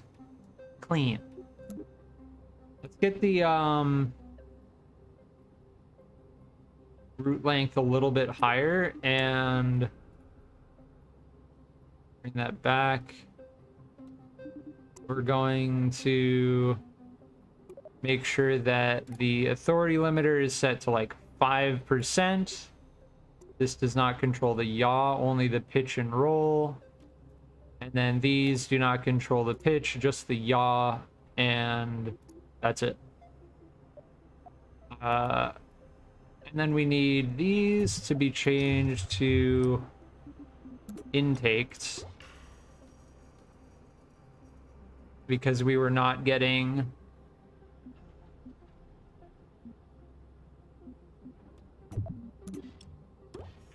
We weren't getting enough air.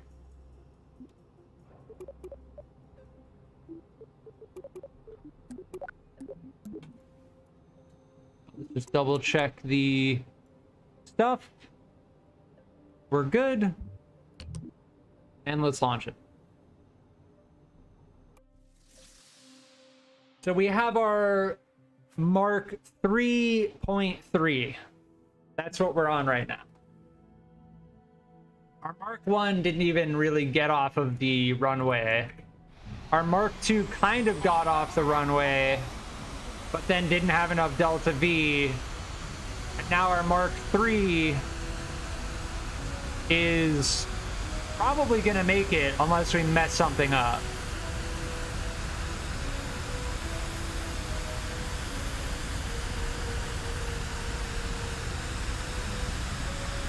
All right, we got to bounce the front wheels a little bit.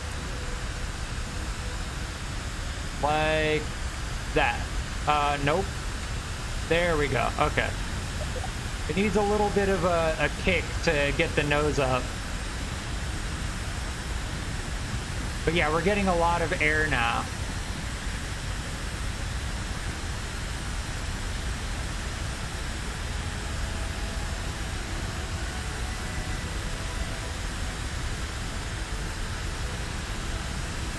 Oh, we forgot to add the hotkey. Should I relaunch? No, we'll just do it manually. It's fine. I only have to do it twice, right? Where we just go boom, boom, boom, boom. Yeah, I'll be able to do that.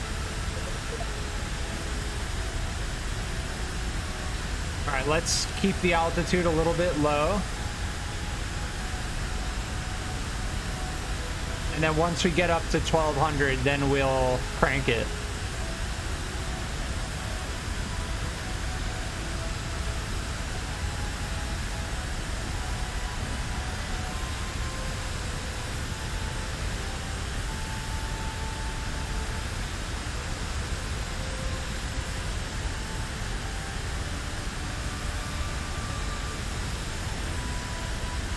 And away we go. And it blew up. All right, so because we were going so fast, the wings broke off.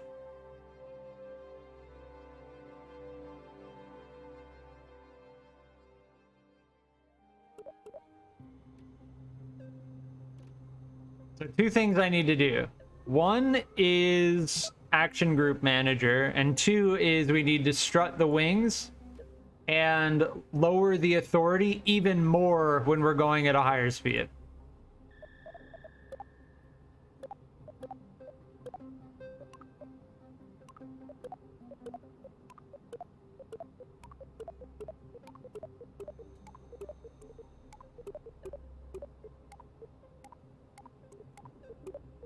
Okay.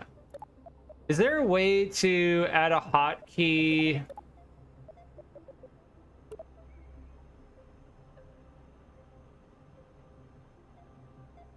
No, there's no way to switch the authority limiter with a action group. Like what I want to do is be able to, this is what I wanted to be able to do. Press 2 and then have it switch from like 15%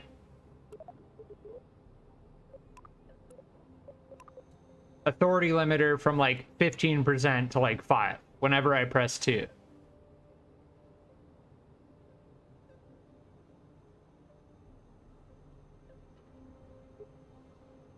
That would be a very cool feature.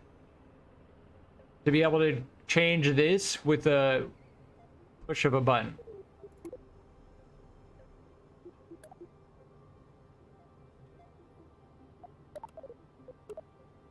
Oh, also, yes, last thing, we need to strut the...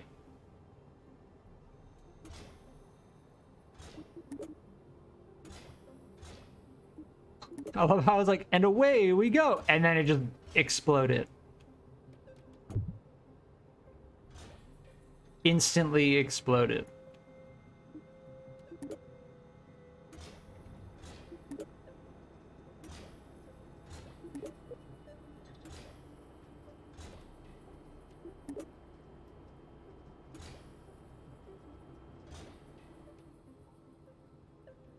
Retract control surface?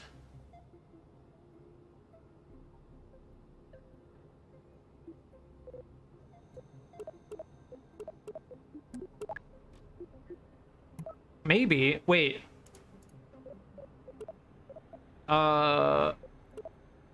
Retract control surface. What does that do?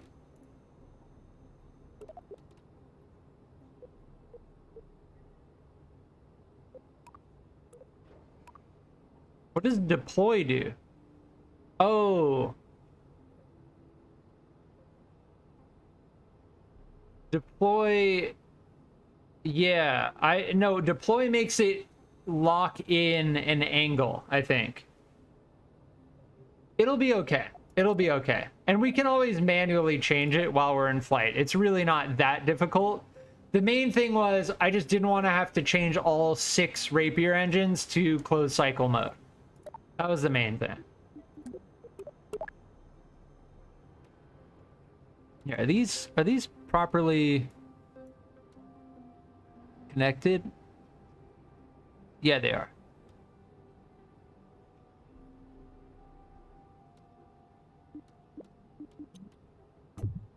I didn't mean to do that. It just broke all of our struts, dude. Even when I undo, it breaks all the struts. Oh no, I clicked the wrong button. Everything's broken now.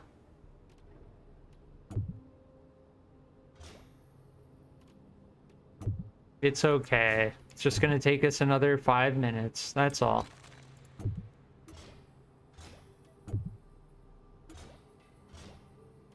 Luckily, we have all the time in the world.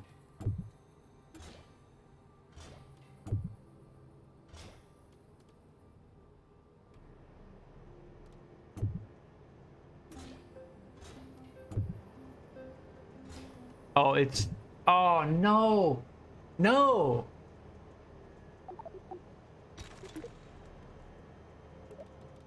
Oh, okay. It didn't delete it this time. Oh, so if I accidentally click it, I should delete it and then undo, and then it won't delete the struts. Pro tip. Actually, no, it did delete these. Never mind.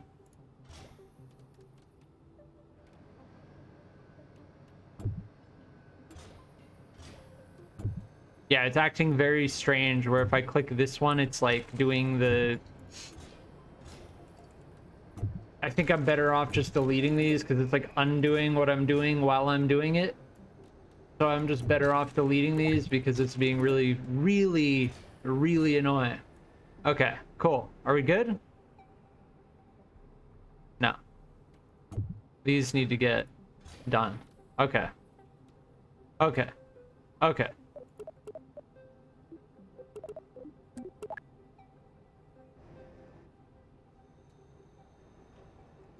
Oh, and then also... Man, I need to make like a real checklist. Damper strength, steering enabled, damper strength, and steering disabled on the rear wheels. Okay, now we're good. Checklist complete. Let's go. Vladimir, welcome.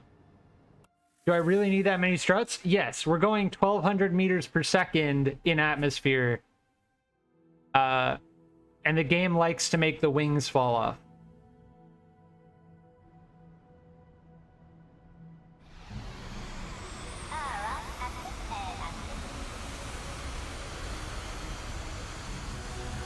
But we should be good now. We should be good.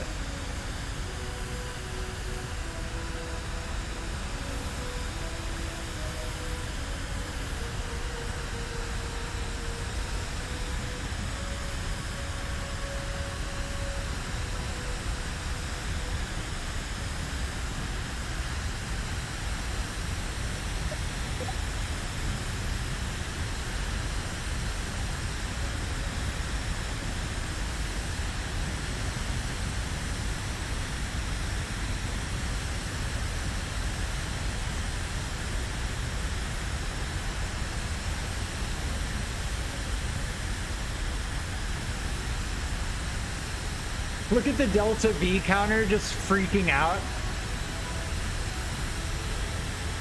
It's like jumping from 18 to 22, 29.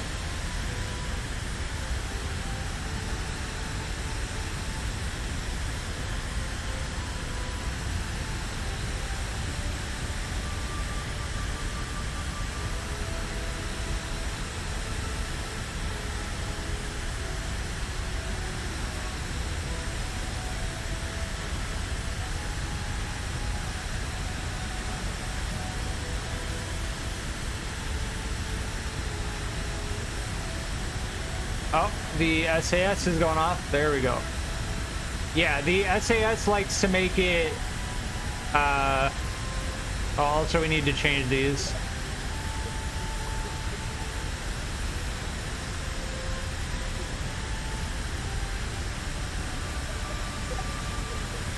Make sure... Yeah, that's good.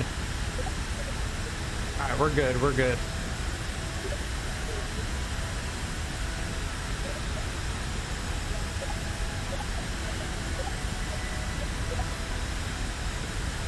Okay, we need to pull up very slightly. Very, very slightly. Oh, look at him bend. Let's pull up, pull up.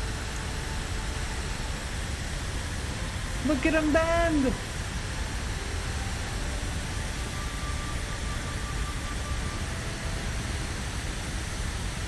We're doing it.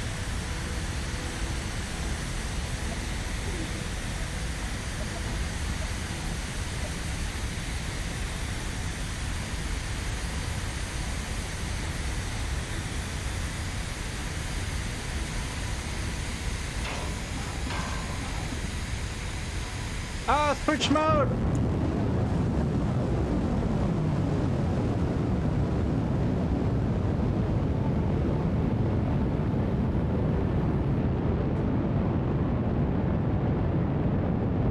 Oh, you know what we need? We need RCS.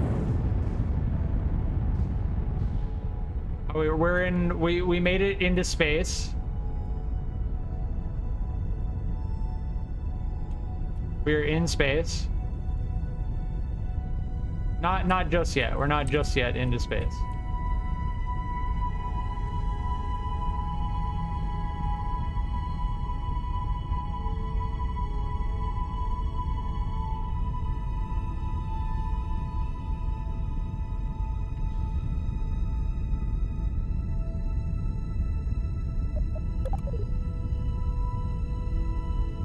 The only thing we have to control now is the gimbaling on the Rapier engine, so we need RCS.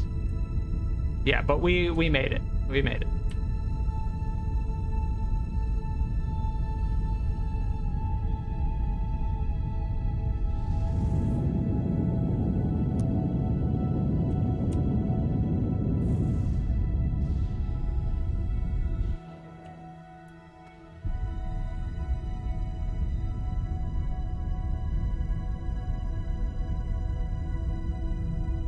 Quentin, thanks for hanging out.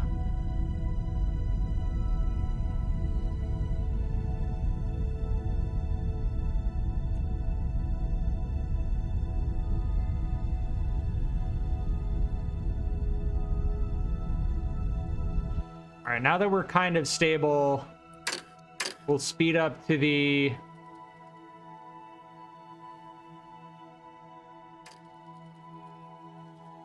apoapsis. And now that we're in vacuum,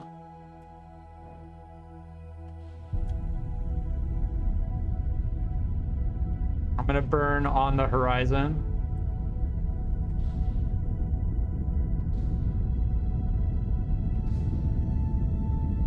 Turn the throttle up until, yeah.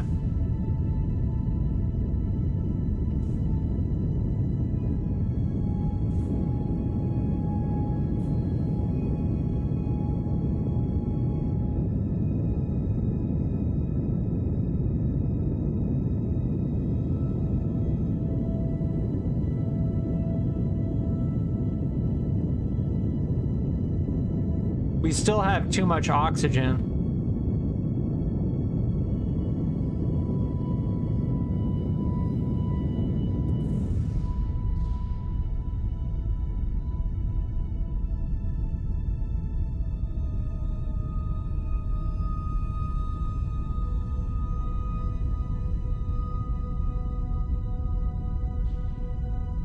We still have too much oxygen.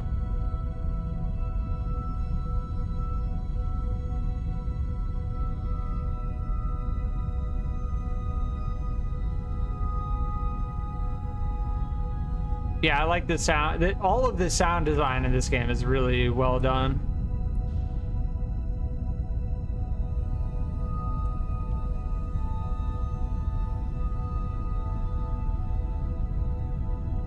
And we are in space. And we still have 1,000 delta V. We have too much oxygen and not enough fuel.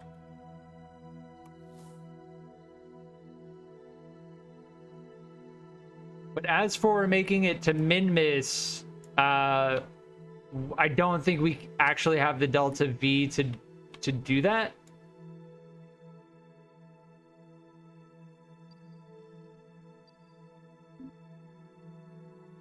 Oh, this looks better now. I haven't looked at the maneuver nodes at all yet.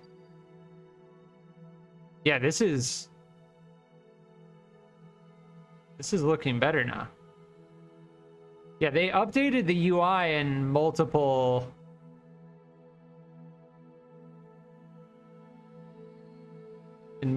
ways. I can't see where. Oh, there I am. Okay. Oh, it looks a lot cleaner now.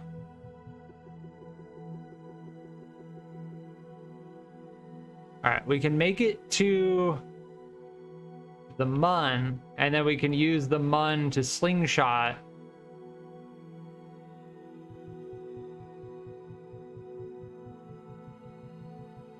But to get to Minmus, it's going to take more.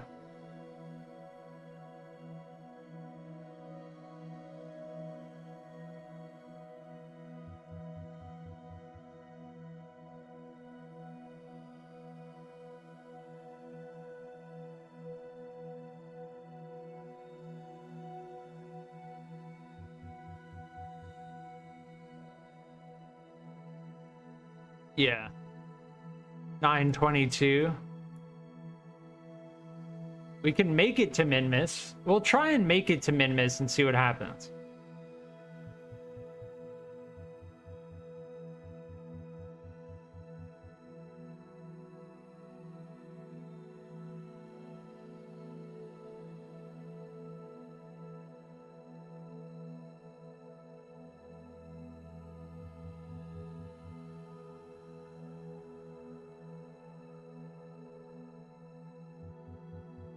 We're just gonna kiss.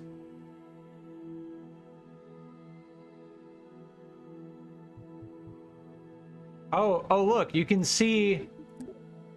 I can see the,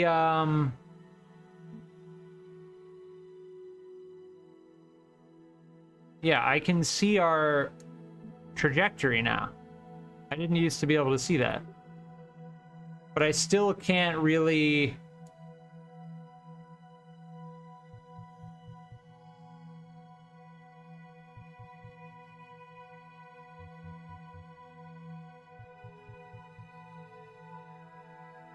They need to make a maneuver node box down here so I can manipulate the maneuver node regardless of where I'm looking.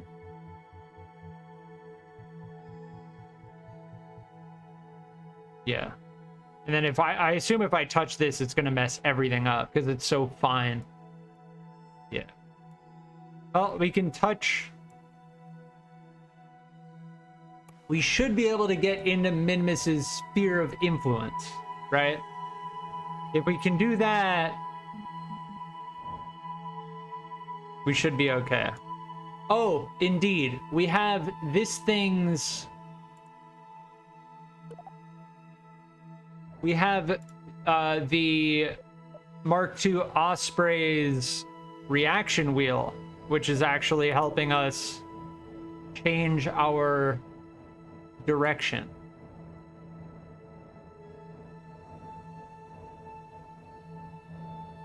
So once we get lined up on the maneuver point,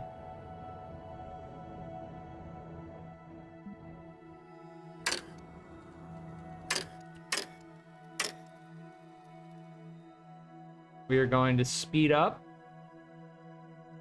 This is our first time testing the burn timer since the update.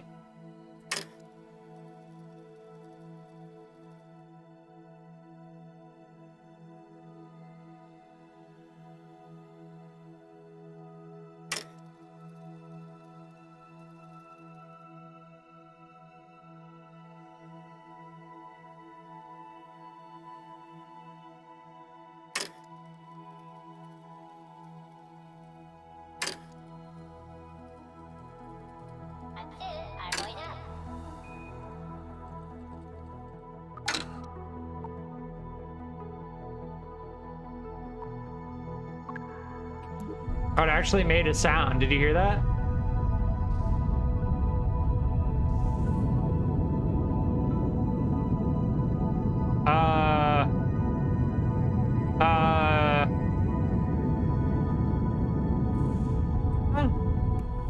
It just like janked out. What? Oh, we're okay. We're okay. We'll see if we can make this burn still. I'll try to make it.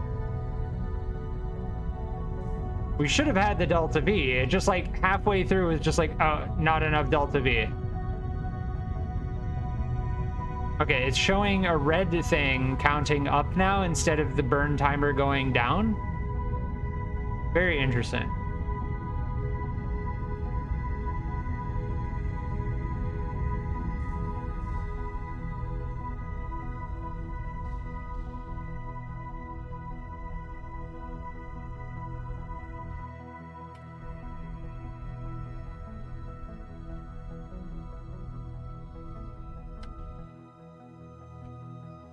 Yeah, bullshit, not enough Delta V. We still have 2 Delta V.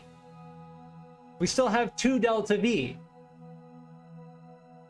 Sorry. All right, we are headed off to Minmus now.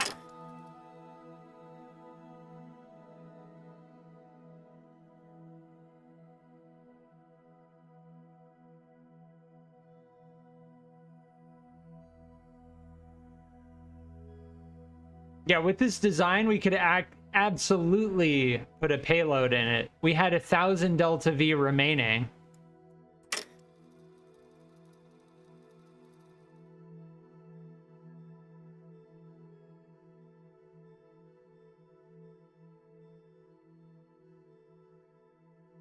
That's a pretty shot.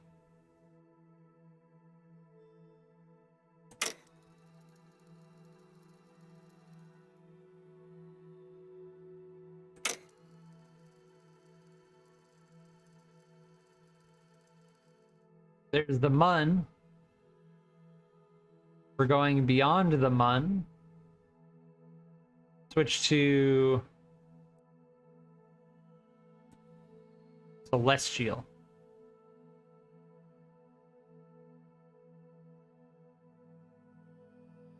All right, so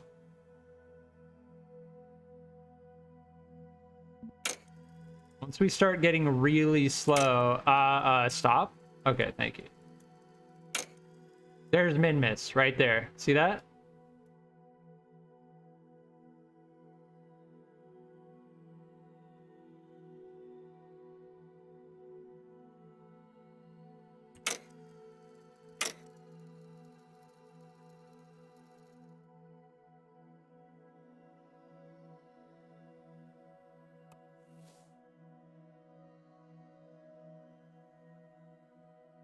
And see, we could have angled a little higher.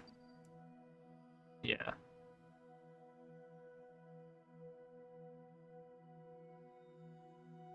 mean, it would have taken more energy, right?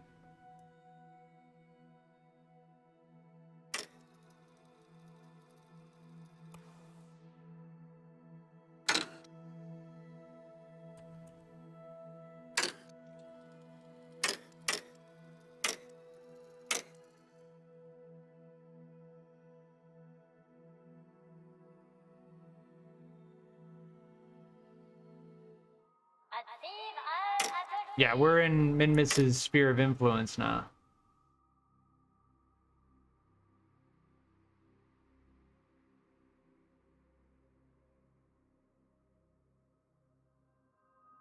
Yeah, I wish there was a celestial camera that didn't move.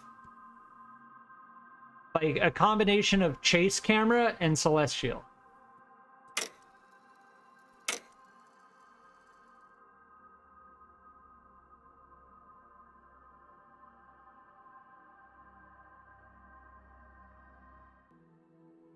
Yeah, now we're back in Kerbin's orbit, and it just like, man. There needs to be a setting to just be like, do not touch my camera. And my game just paused. Okay. See, like capture camera. It's just perfectly...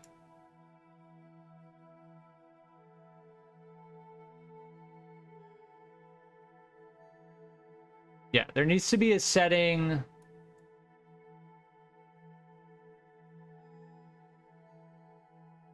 whatever, I can't. Okay. Yeah, celestial camera shouldn't rotate like this. It shouldn't rotate like this. I like celestial camera a lot because it puts everything on the horizontal plane. But it also rotates as you fly, so it's very disorienting. Right, where's Kerbin? There's Kerbin. And then you should be able to zoom out when you're in chase mode.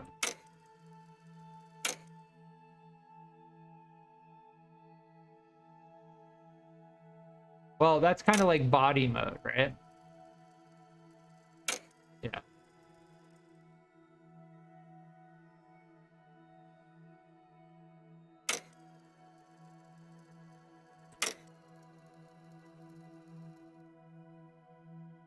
Vexberry, welcome back. We touched Minmus's sphere of influence and are making it back to Kerbin now.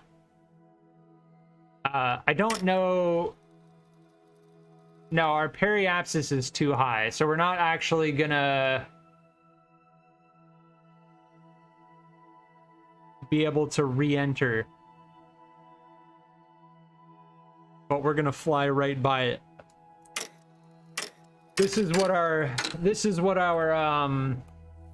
orbit looks like right now. Yeah. So we touched Minmus's sphere of influence and we got back to Kerbin. We could do this really quickly. I wonder what would happen. I don't know. I don't think we have the Delta V. Oh no, we're out of oxygen completely. It's saying we have 2 Delta V even though we have no oxygen.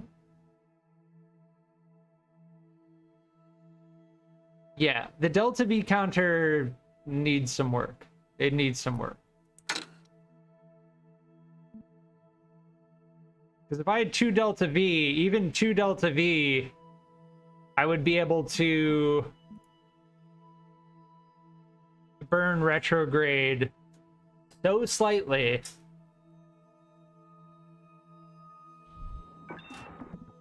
See, we lowered our periapsis by 14,000 meters.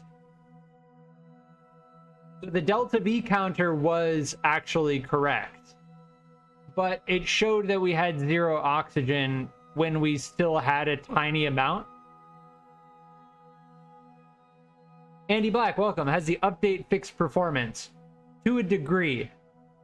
To a degree. We've noticed that when our airplane exploded, it was smoother. But in some other regards, things are kind of the same. So, to a degree.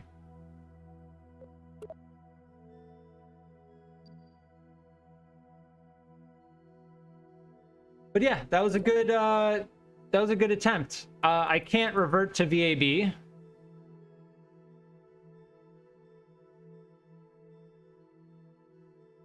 That's different.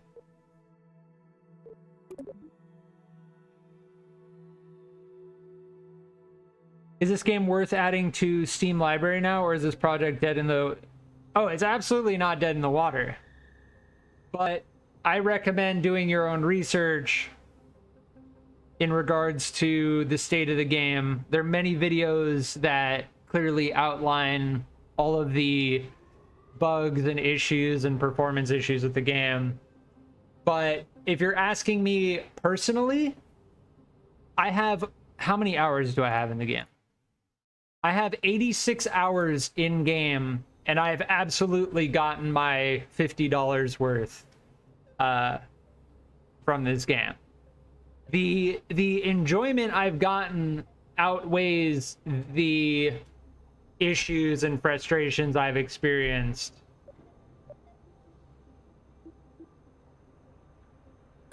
Personally, I like how these show in this mode. It's actually kind of cool. The icons are all in the orthographic mode. I don't know what this tiny little icon in the bottom right means, or in the top right. I don't know what that means, but I will be right back. We successfully made it into Minmus's sphere of influence with this SSTO. So I will be right back.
All right, I'm back. Oh,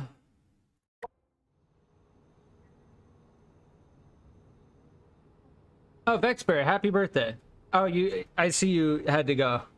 My bad. I left before I read anything, and I probably should have read what you wrote before I left, but I hope you have a good birthday. Can a 2070 Super run KSP2 well? I'm really not sure. I have a 3070 Ti, so I'm not sure if a 2070 would be able to run it. What I know in general is that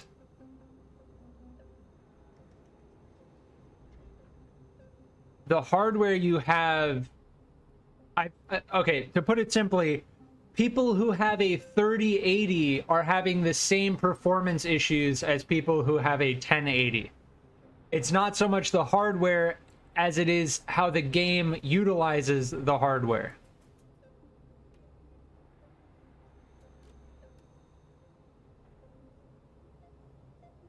Okay, so this thing is stable. It's stable, and it can get into Minmus's sphere of influence.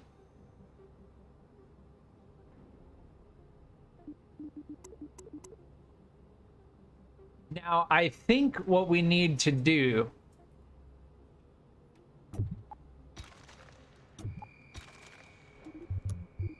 is add more fuel, because we had, let me check back really quick. We had, oh no, we were pretty balanced. We were actually pretty balanced. Yeah, we ran out of oxygen before we ran out of fuel. Before we ran out of methane.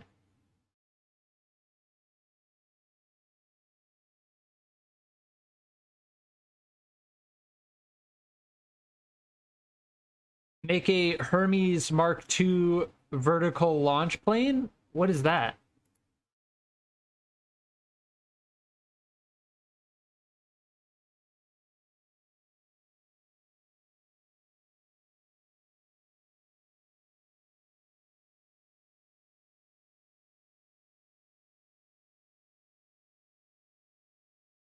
I know of the X-33. Yeah, the Dream Chaser is what Sierra Nevada Corporation's working on.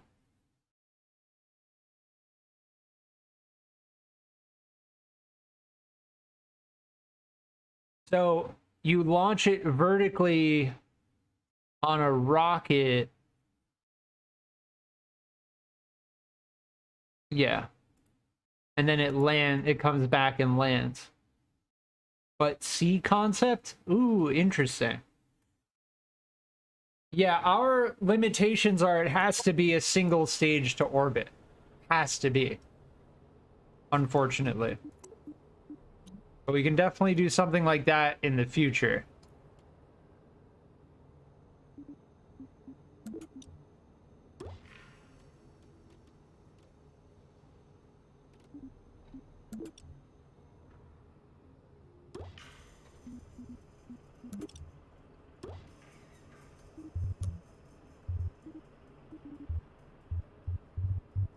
So there are a couple things we need to consider.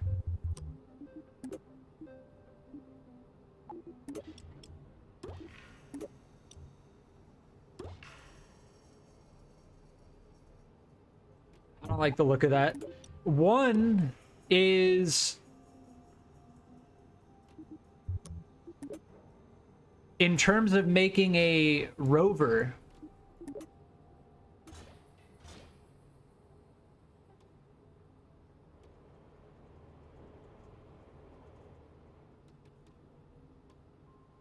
this base can actually be,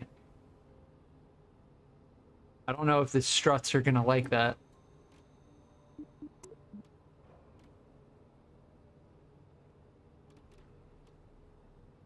You know what? We can even make...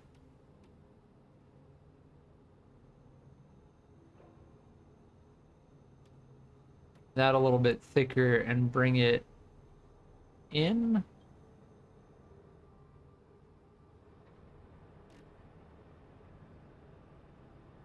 Yeah, like that.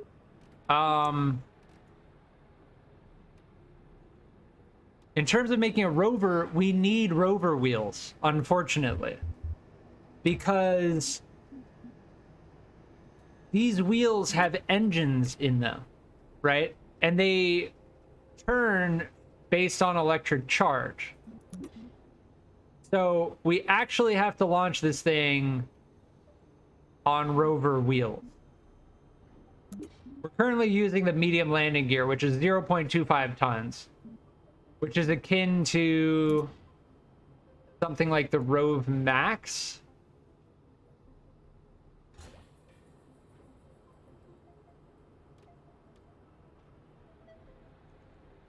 Revan, welcome. The center fuel tank with the cockpit, make that thing a little longer by adding more tanks. Are we adding a payload? No, there's no payload requirement other than, at least what I assume, at least one Kerbal. And our cockpit can currently hold 2 Kerbals. So, yeah.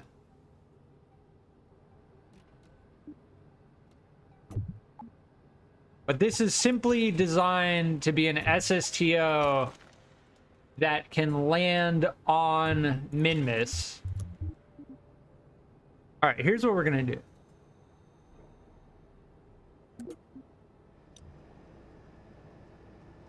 Going to be jank. But here's what we're going to do.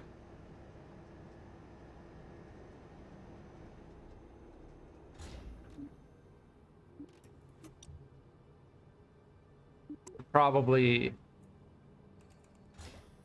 do it snapped so it's in line.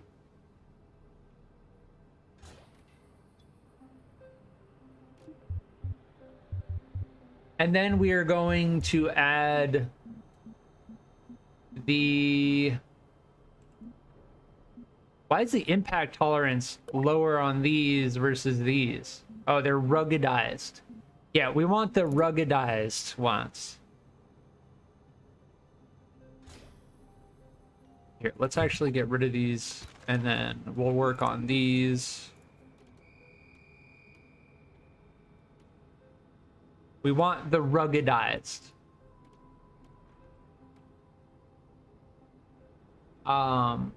It is a beefy boy. And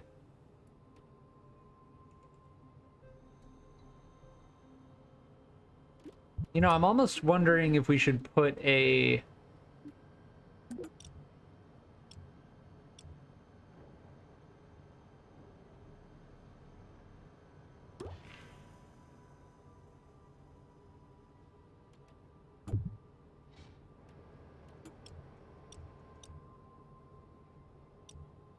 Huh? Why is it not...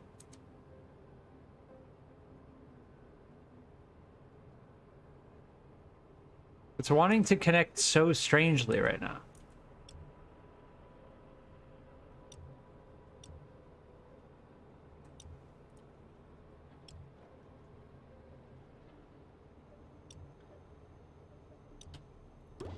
If I do that...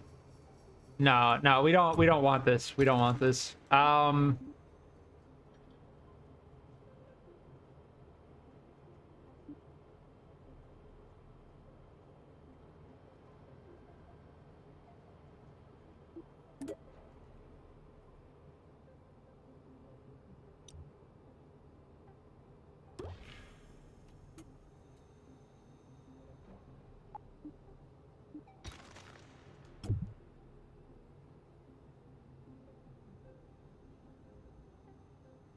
I don't think any of these are gonna really work.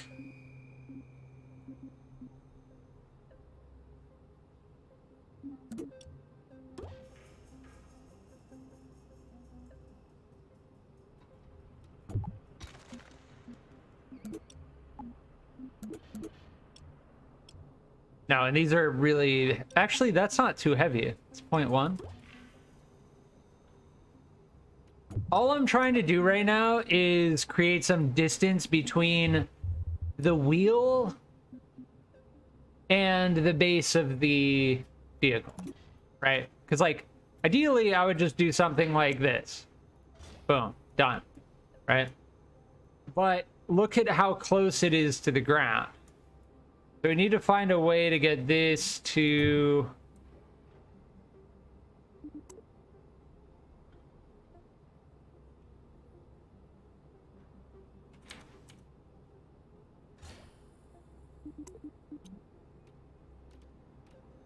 I think this is the only way.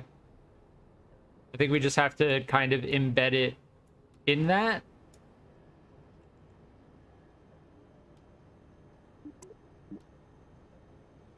And I don't know if these are gonna... Landing on these is gonna be... I don't know if these are gonna work. I don't know.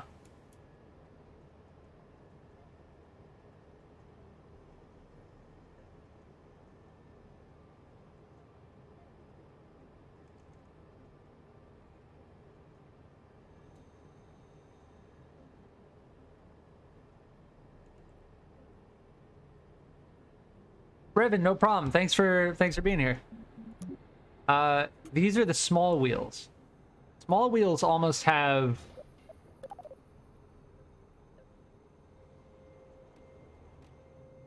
more clearance. I don't know if I trust that.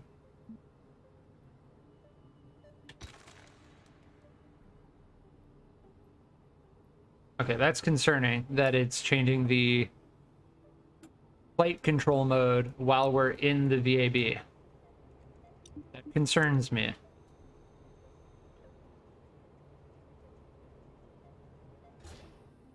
This concerns me. Yeah, I don't think this is gonna actually work.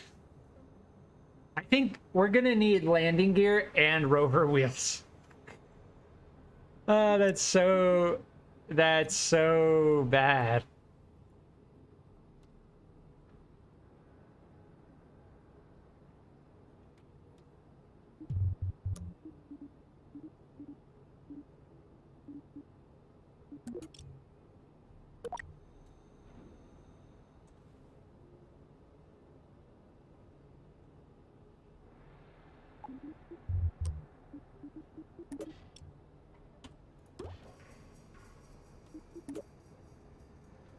The more stuff we add to this, the more likely this stuff is to just break off and destroy the whole thing.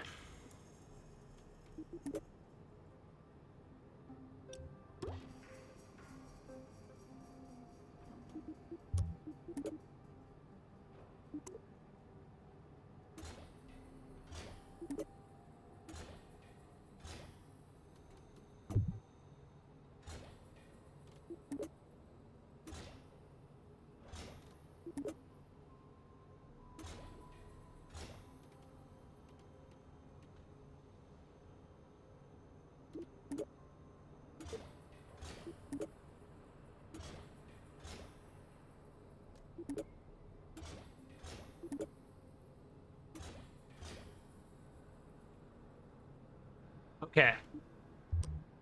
And all right, let's save this as, I think we had 6. Yeah, 5, 6. There we go.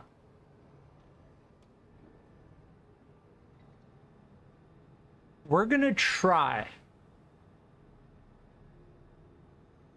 Aren't there solid body blocks? If not, slap a stabilizer on the side and put wheels on it.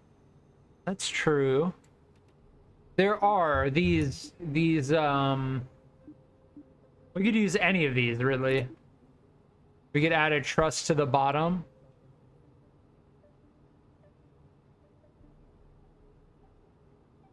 It's just strange how they connect.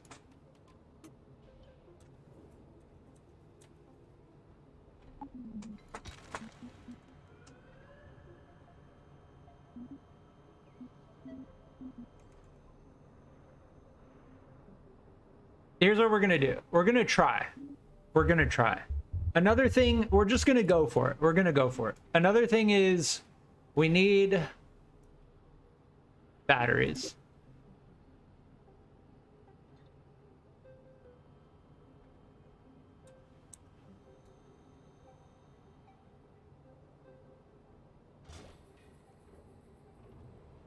That should be enough charge, right? Like we need to think about the fact that we're going to be driving around the whole thing.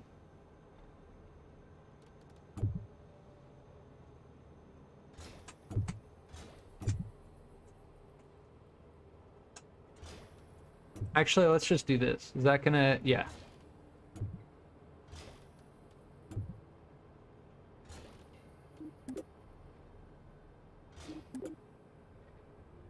Also makes sense because the wheels are what need the electricity, right? So having the batteries near the wheels makes sense.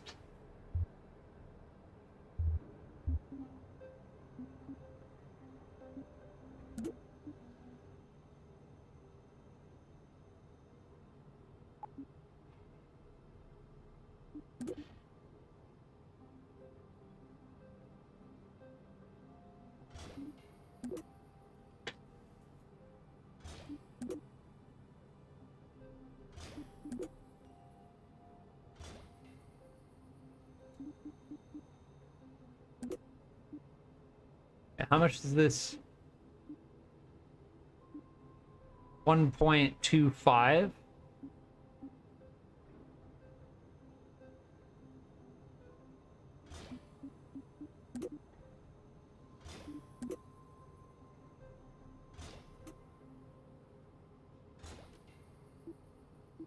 How much charge do the wheels take? 3.5 per second. Okay, so we need 3 of those solar panels per wheel. So we need 12 of those panels, which is exactly what we have. Just for good measure, I'm gonna add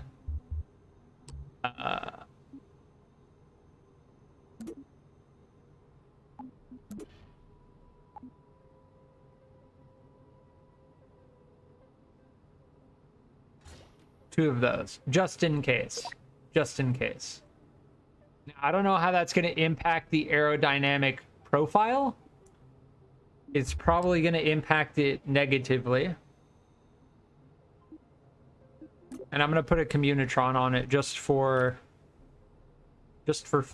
flavor. I think that thing, yeah, 0.05. Yeah, nice. Let's see what these look like when they're extended. Yeah, perfect.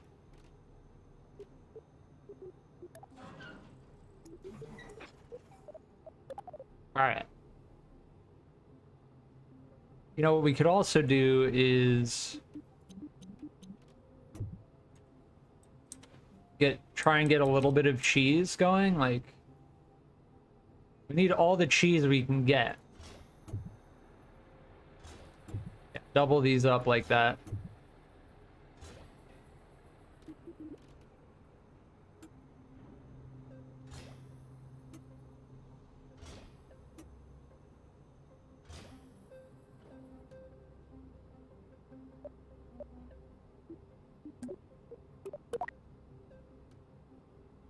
All right, I think we're getting close to what we need.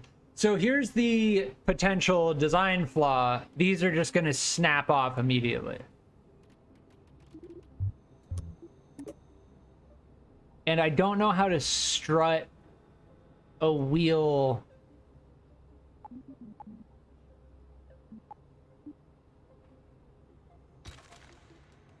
to a tank. That's part of the design flaw. Oh, we need RCS. Because if we're landing...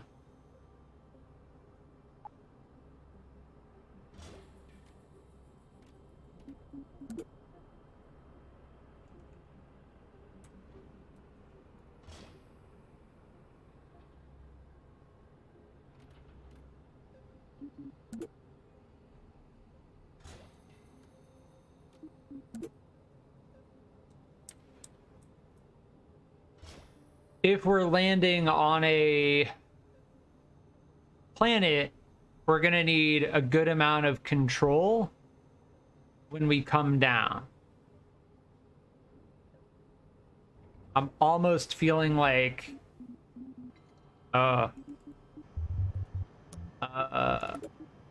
do we do something like this?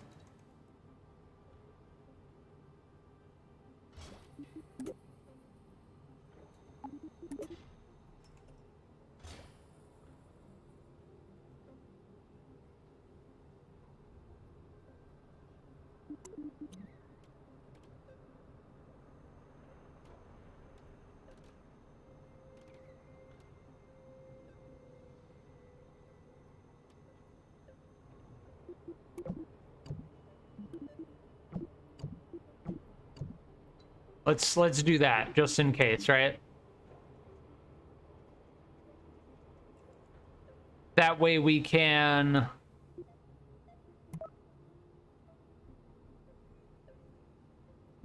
action group manager 2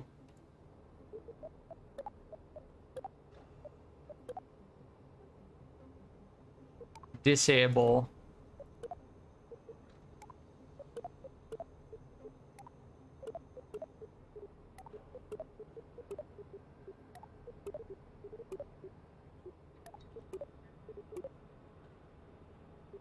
enable.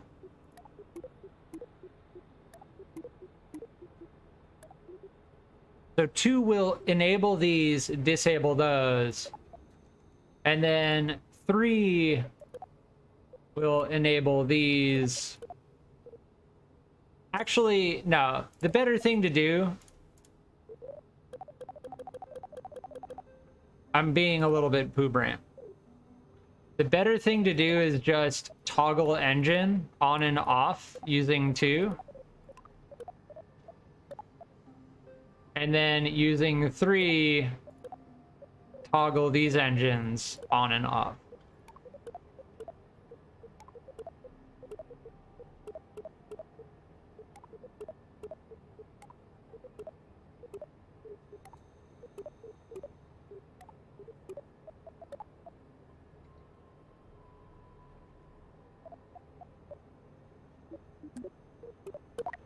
Yeah, the RCS, I'm just going to use burner engines, which use methalox. We don't need to add any monopropellant if we just use burner engines.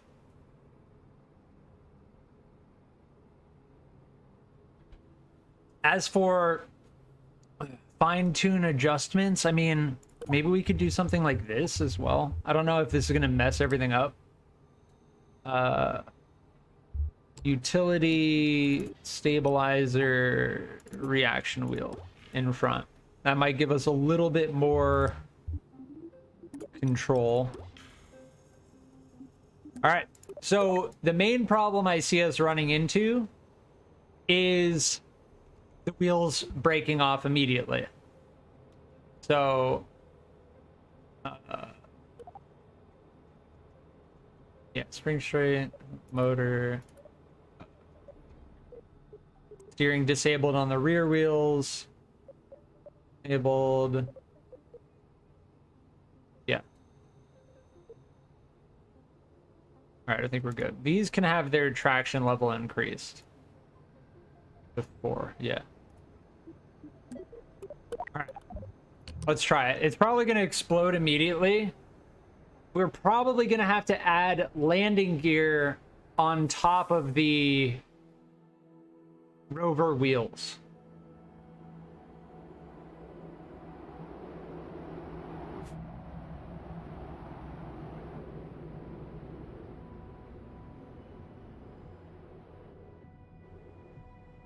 Oh, it didn't explode immediately. And yeah.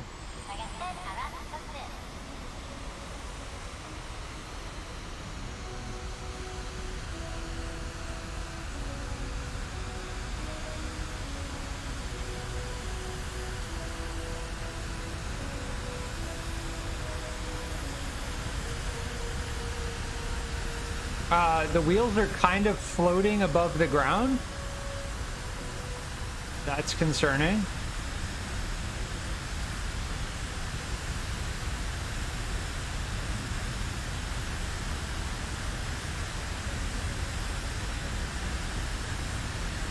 All right, 100 meters per second. Attempting to pull up.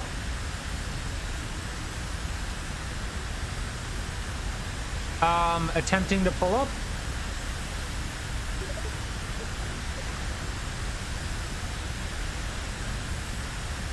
Nothing's happening when I... What? Nothing's happening when I press keys. I don't have any control. Oh, now I do. Now I do. Wait, no I don't. What?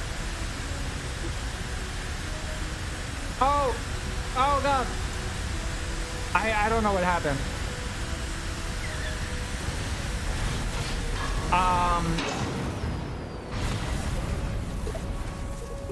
Yeah, I just didn't have control. I couldn't actually control the vessel. But we got up to 200 meters per second on the runway, which is plenty of speed to get into the air safely. So if we can figure out why we couldn't control it, then we'll be okay. But just for safe measure, I'm going to click this and Control C. Just for safe measure.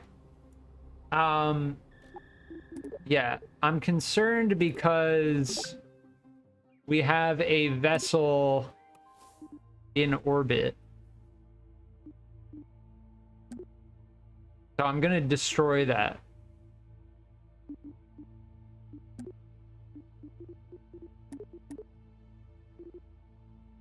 This is concerning. This is why I never do a multi-stage mission in this game. And you can have fun in this game without doing multi-stage missions. But very weird things start occurring when you have a vehicle in orbit and you try to launch a second vehicle. Very strange things start to occur.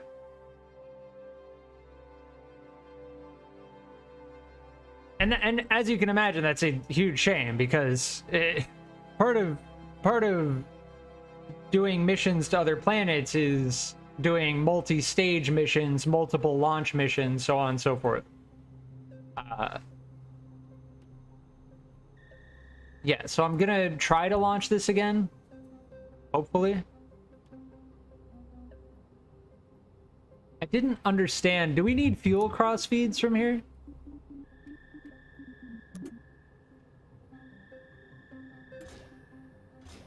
I don't think we do, but I'm gonna put fuel cross feeds in here.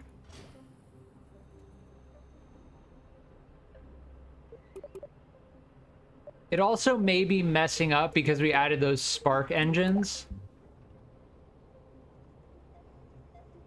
I don't know. We're gonna try again.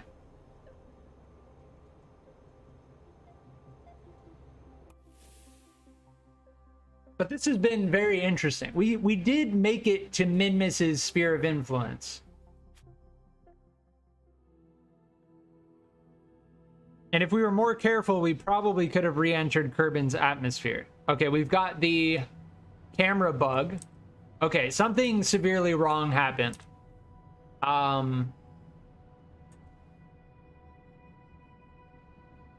Yeah, so we'll see. Nope, I have no control. None. I can't. None of my keys are working, nothing. Yeah. So this career mode is fried. Something really bad happened. We're experiencing a game-breaking bug right now. So what I'm going to try and do is I'm going to try and take this vehicle and load it into a new career.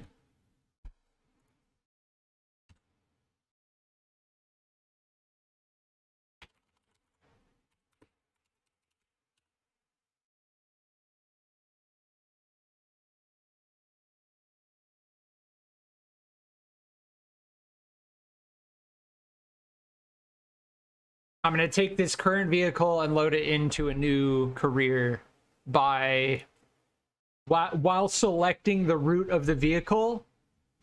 I press Control C and then Control V.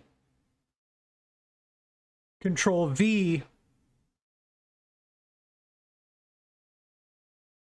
While selecting the route of the vehicle, I press Control C, and then I paste that into a notepad, pressing Control V, and then I take that notepad information and then Control V it into a new career, and then I'm able to launch.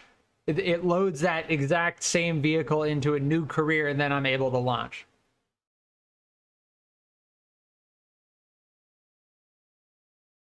Thought of a great challenge, probably pointless. Trying to put a satellite in orbit on all the planets? That's not pointless. That's a cool challenge. Doing it all in one career save? Not possible. You would definitely experience a game-breaking bug. But if you were to do each one in a different career save, yeah, that's possible.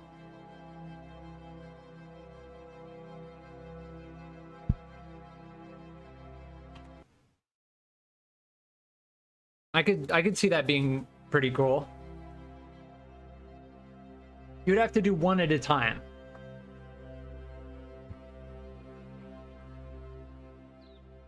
All right, so we're gonna check to see if this loads in the way we hope it does. Okay, see, I just pressed Control V, and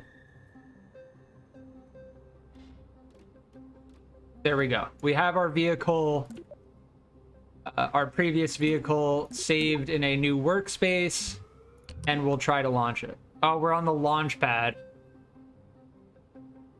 Well, we'll be able to test to see if we have control at least.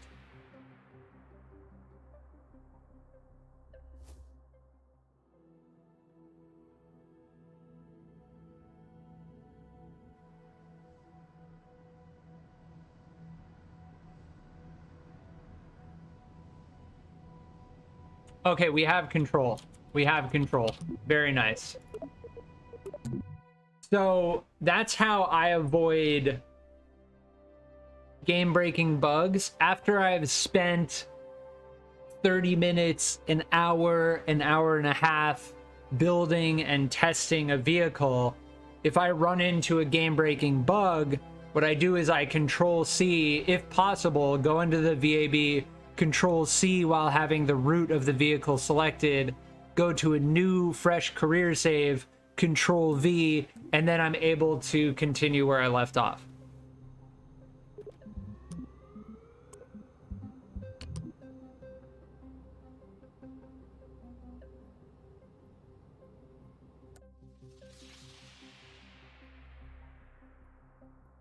But yeah, I find it funny when I edit my Kerbal videos into condensed videos. It's like I stream for 3 hours and I get maybe 10 minutes of video. But when I do, yeah, we have control. But when I do BeamNG, I stream for 2 hours and I get like 30 minutes of video because it's just so dense. All right, let's go.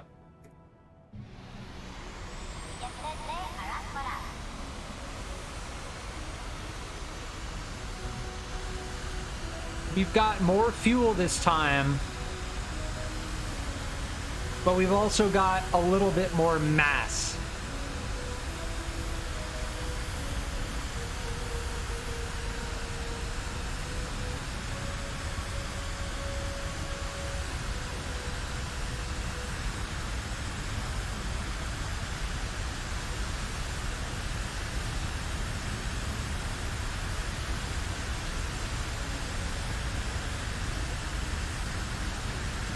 Come on.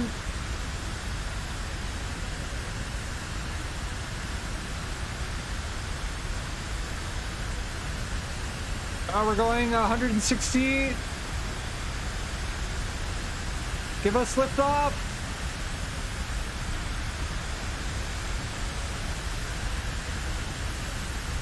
Activate the spark engines.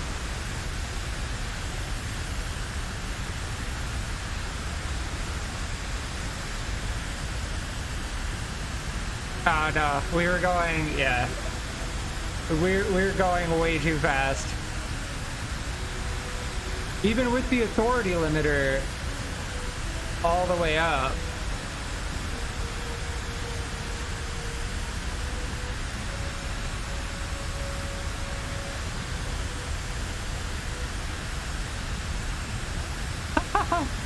Yeah, so we need, I know what we need to do. We're okay. There, we took off finally. At the end of the runway. Oh, wait, let's see. Yeah, okay, that needs to be strutted.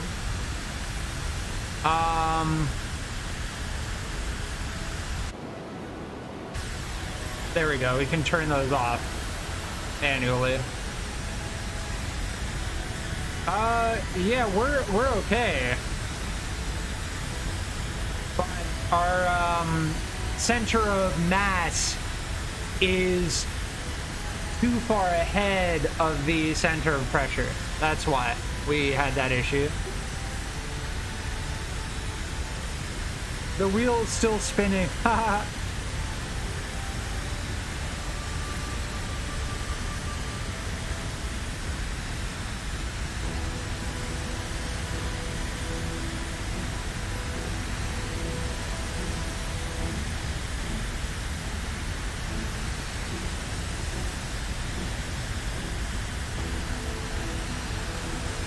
We need to see if we can get up to speed.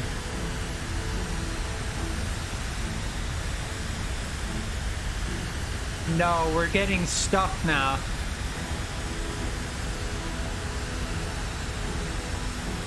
We're getting stuck at 300 again.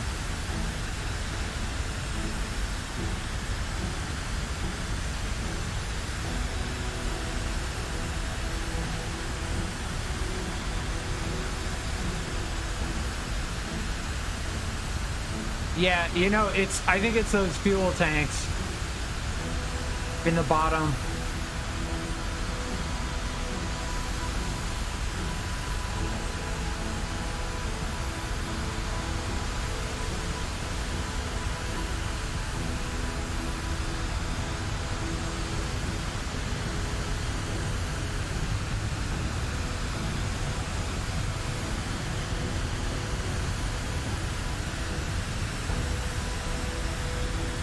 Oh, well, it can handle all that G-force.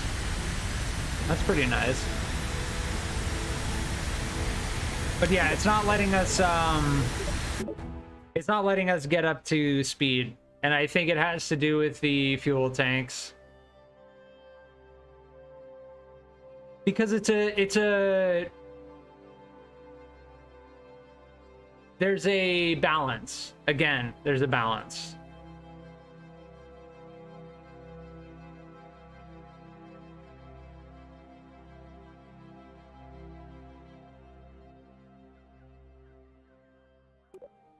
But as far as I can tell, the biggest thing is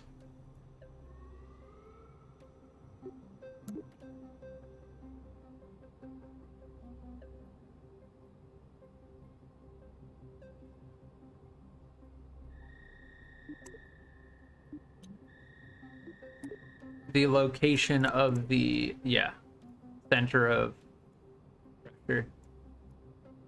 There we go. Oh, and the location of the rear wheels is another thing.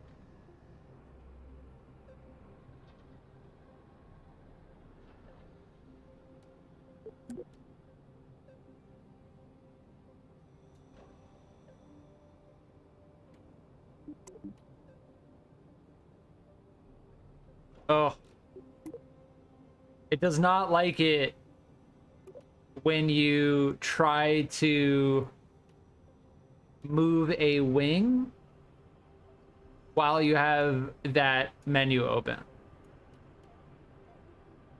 Okay.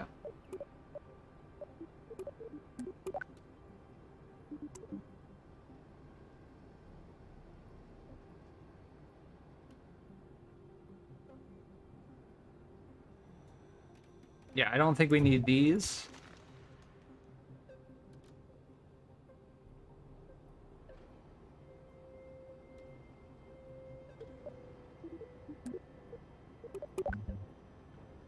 All right, let's try this now.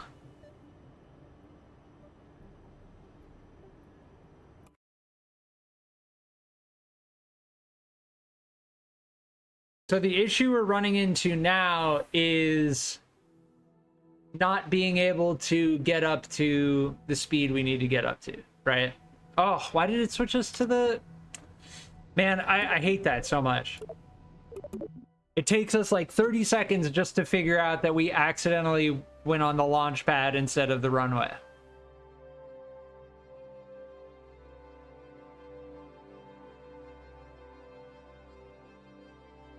And it also automatically switched us to the launch pad instead of the runway when we had just previously... It's okay. We'll make sure to... I'm gonna make sure to save. Save. Launch pad, runway. Save.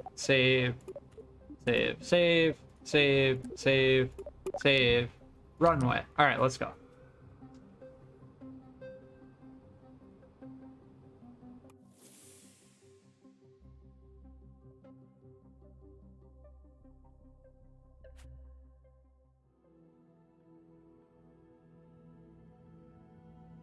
Yeah, I think we're gonna need...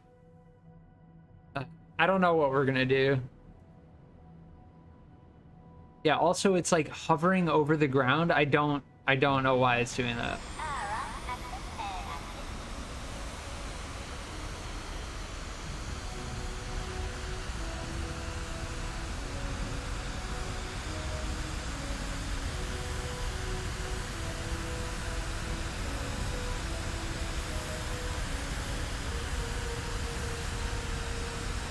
Yeah, if we can't get up to speed, then it's toast. If we can't get over 800 meters per second in atmosphere, then we don't have the energy we need to...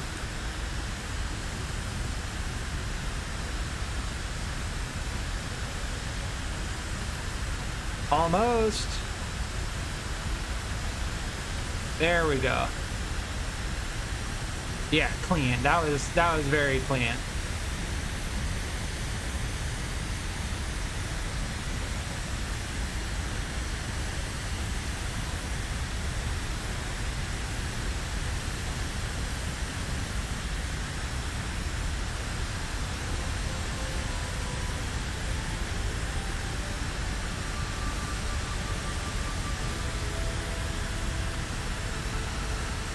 Oh, you know what we did? We put nose cones on this instead of air intakes. So these aren't getting enough air. So they're providing less thrust. That's what happened.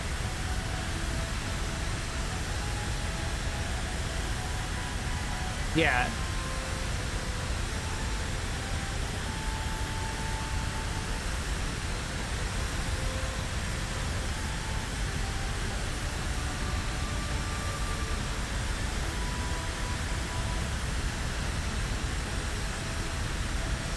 See, we're capping out at about 320.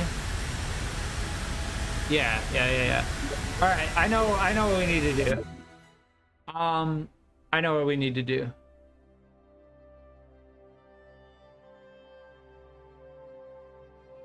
Yeah, those spark engines are there just to make our landing on Minmus a little bit softer. And if we're smart and careful, we should be able to have a pretty smooth landing.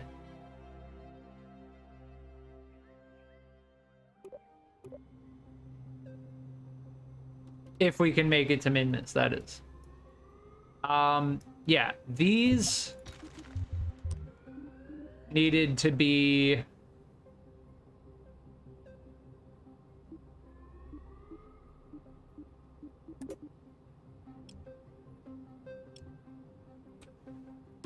those.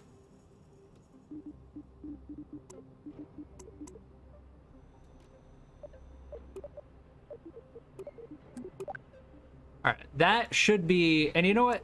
This should be one too, because we have to remember we have 6 rapier engines. Yeah. Ooh, these ones are much lighter. Yeah, I don't know if we want 3 of those. I think we do these instead. They contain a little bit of methane, though.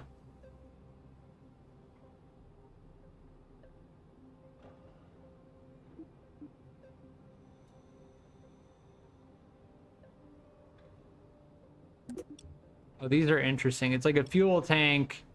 Yeah, we could have put these down here instead. Huh.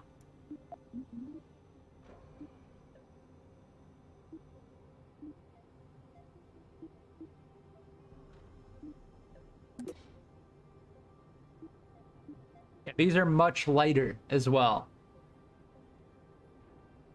Less fuel and lighter.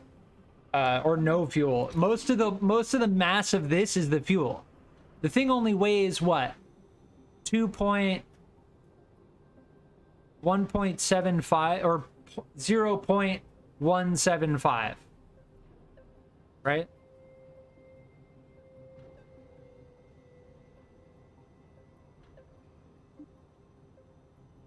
So this doesn't contain any fuel.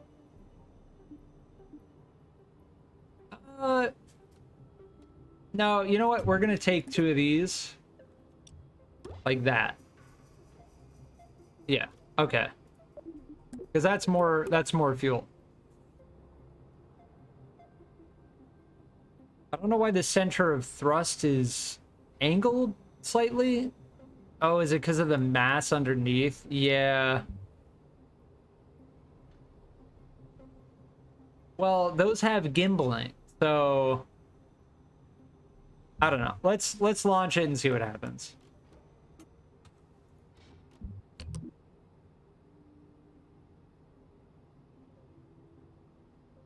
Zechariah, welcome. I'm getting like 5 more FPS than yesterday, so I'd say the patch was good. Yeah, the optimization seems to be pretty decent. Not great, but things are definitely running a little better. But yes, the engines were running inefficiently because of the air intakes.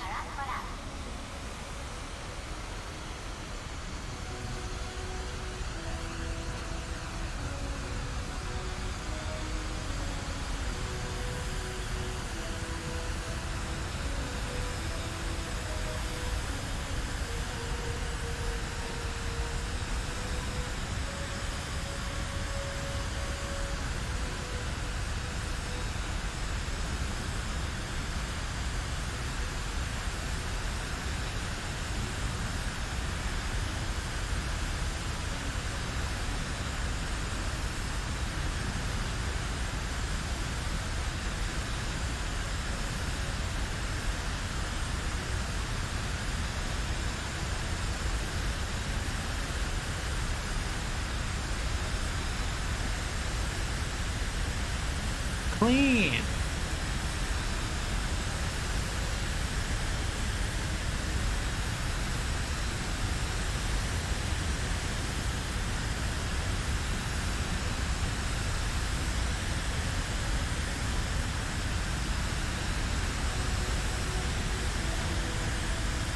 Oh, we needed to add struts. I forgot.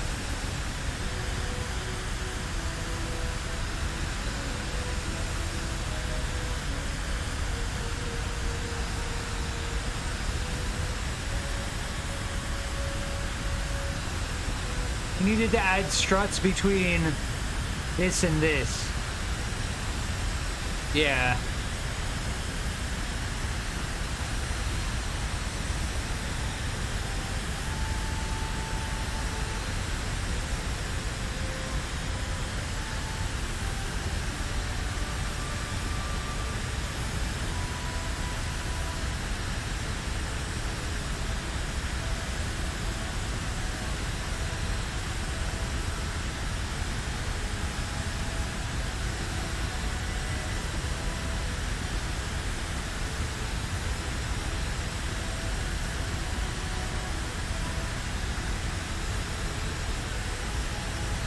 Again, we're getting capped out at 300 and yeah.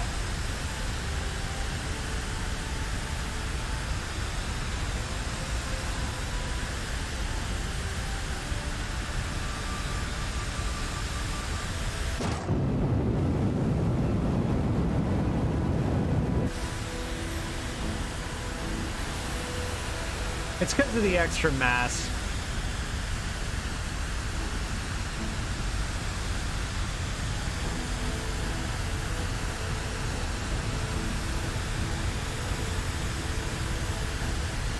Yeah. We can't, yeah. Yeah.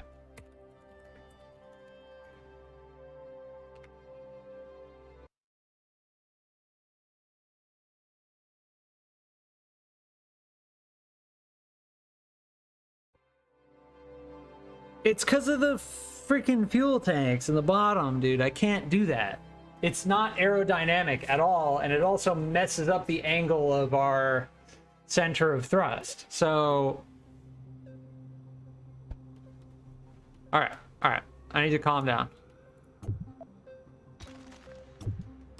It was a cool idea at first, and now it's broken and doesn't work, and we can't get up to speed.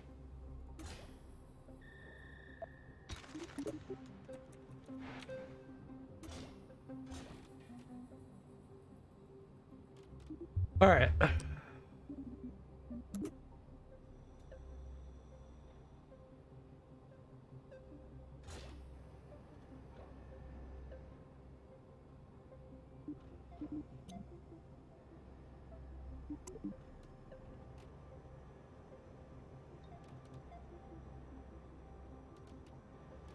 Oh, they're upside down.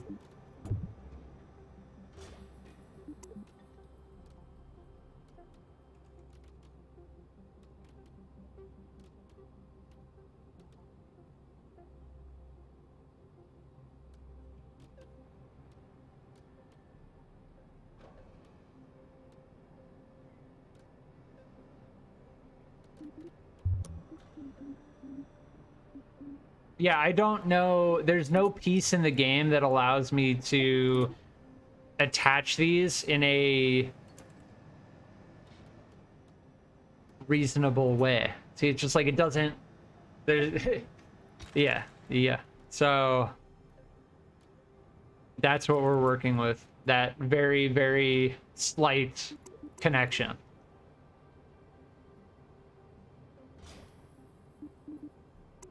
I have no other way. Like, we're not going to be able to break the sound barrier if I have those fuel tanks in the bottom. It's not going to happen.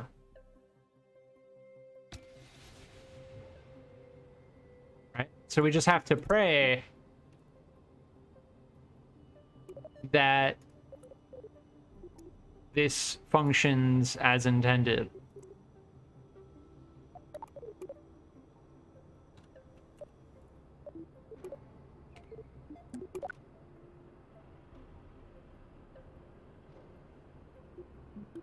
Oh, also, yeah. Do those wheels retract? Are they not adding drag? Yeah, they are, but we have no choice because this has to be a rover SSTO. If there were rover wheels that could retract, we would definitely be using them right now. But we need to use rover wheels specifically and not landing gear because rover wheels have engines that can rely on solar power to function. All right, now they're jumping around a little bit, bugging out, jumping around a little bit.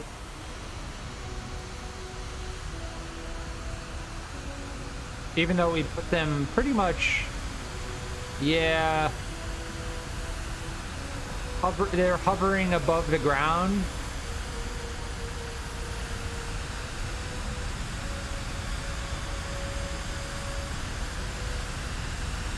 It's kind of the problem we face, what we're trying to solve, right?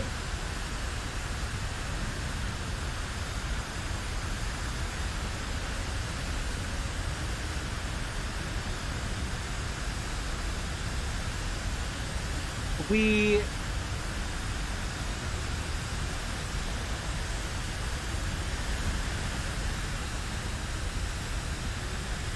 need rover wheels that can rely upon solar power energy.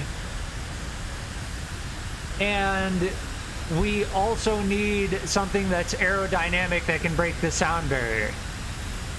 That's part of the problem.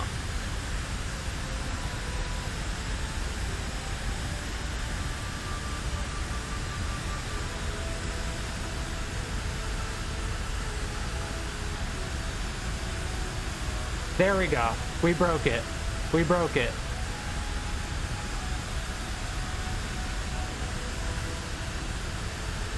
SAS off, off. Stop touching stuff. There we go. There we go.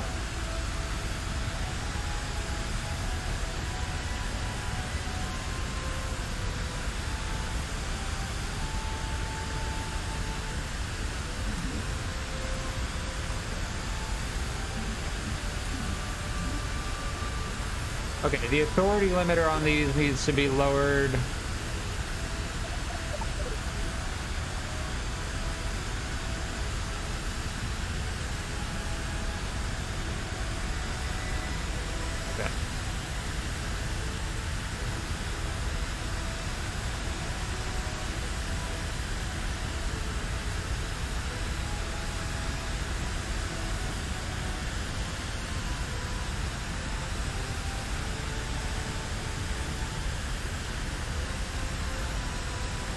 This is not efficient at all. So we know it's possible.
Yeah, so the wheels add a ton of drag, so do the solar panels. There's no real way in the game to check the aerodynamic profile of a structure, but we know that adding any type of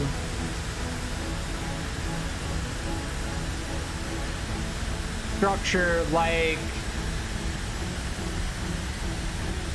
any type of structure like a truss is not going to make this possible.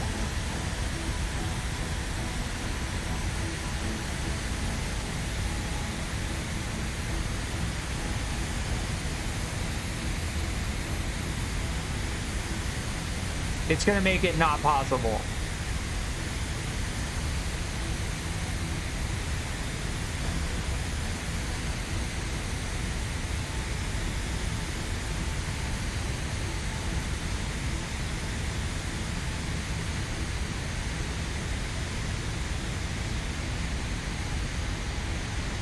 Detachable hatch that you can use to cover the bottom and make it more aerodynamic.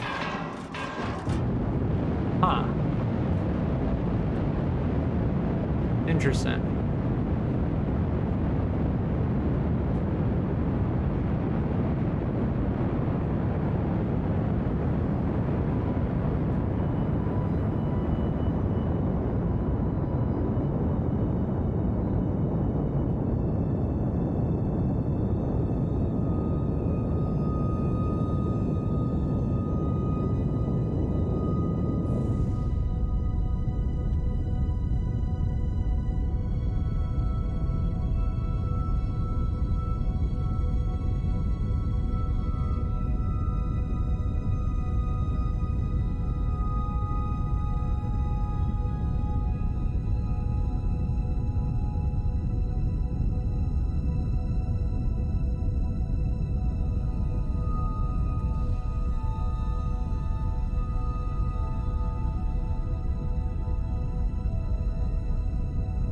Yeah, I think we'll make it to orbit, but we'll have the same issue we ran into last time.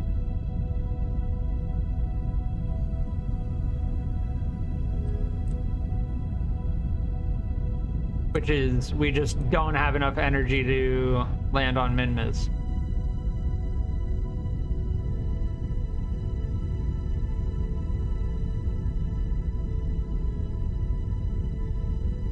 All right, I'm gonna cut the engines. I'm gonna speed up until we're in the vacuum.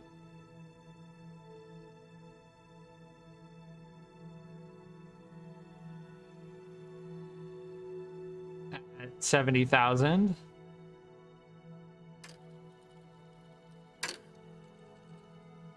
And then I'm gonna start burning again.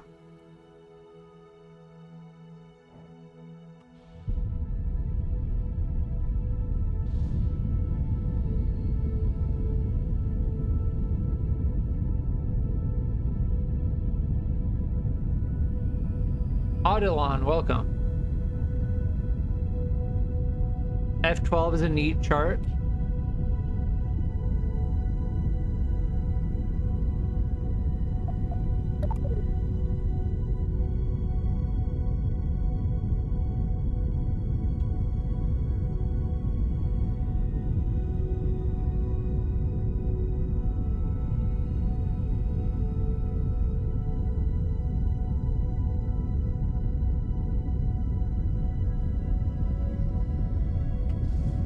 Yeah, I don't think we'll have enough Delta V, but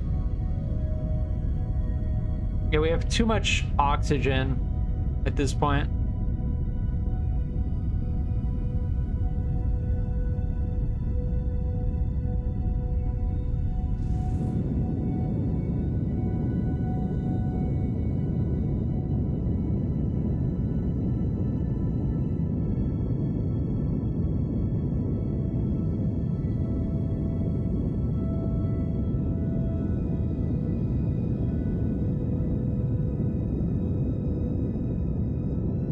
Yeah, these wheels are just so bad. They limit our ability to break the sound barrier by a significant degree. I think what we need to do is get to a slightly higher altitude and then try and crank it.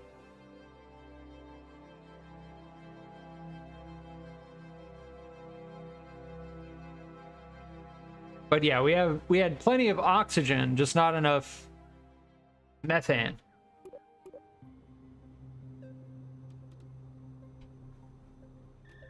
It's quite the balance.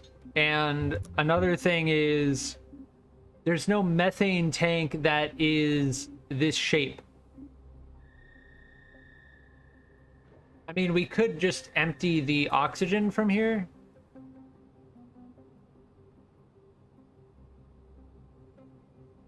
But I don't know, is that efficient?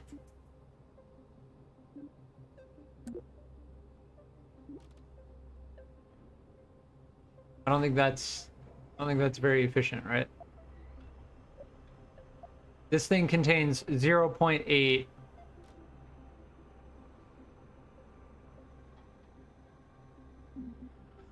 And this contains 4 tons. So yeah, we need to replace this tank.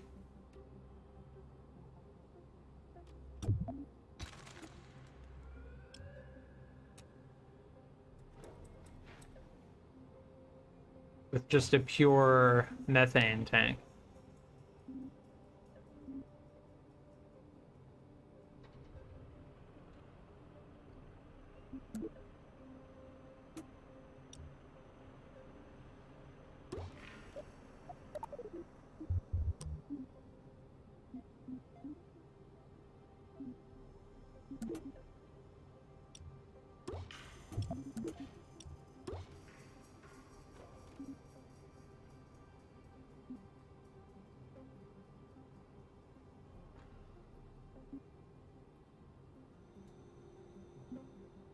Oh, these have less intake efficiency.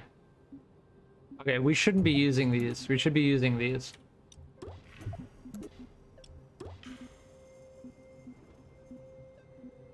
Yeah, their intake efficiency is higher. Mach 5 intake efficiency. Yeah. Yeah, we should be using those.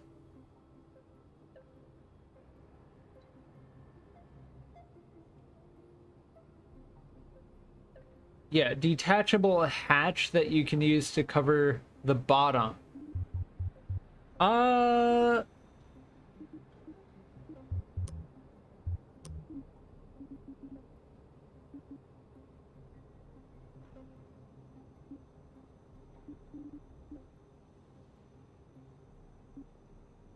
We could put fairing in front of them, but then the fairing is going to add more weight as well. Like, you could try something where you encase the wheels in fairing and then add landing gear, but then that's going to add even more weight. So it's best to just try and make the rover wheels work, I think.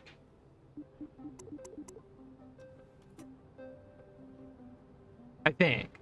That's at least what...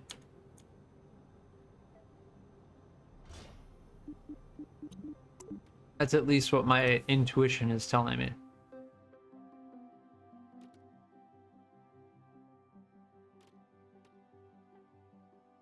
Yeah, also another thing we needed to change was the spring strength, because it was leaning. All right, I think this is going to be our last attempt for today, because I've been streaming for almost 4 hours. But it seems like we need to get a little bit higher altitude. And then we need to break the sound barrier. Breaking the sound barrier is like cutting through ice. It's like you break through the ice and then it's clean sailing on the other side once you're up to speed.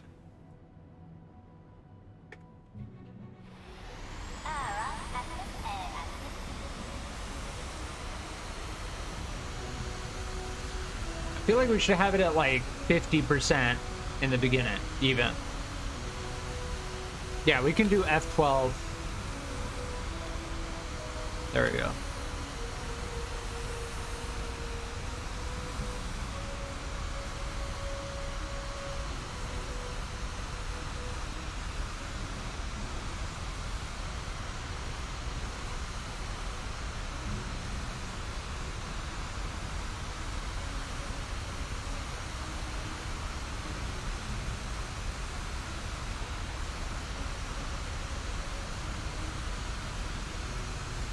Oh, it's so close.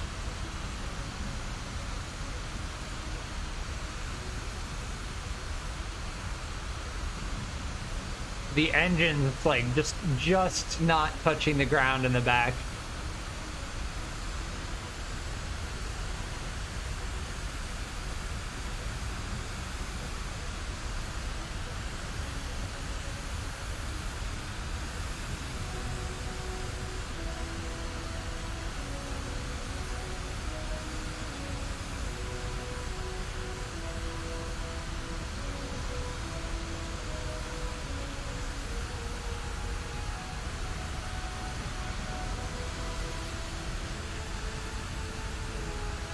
And we don't want to go too fast too quickly, because then we're, yeah. We want to gain some altitude, gain some speed, but we don't want to go too fast too soon, because then we're slapping the atmosphere. And see how the speed of sound is decreasing? That's what we want.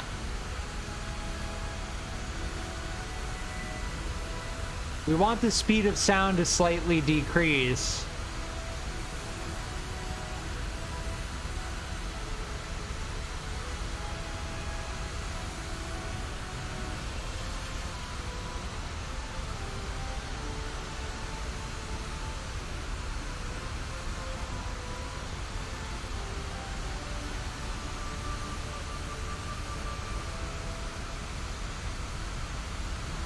Yeah, we're gaining surface velocity, we're gaining altitude.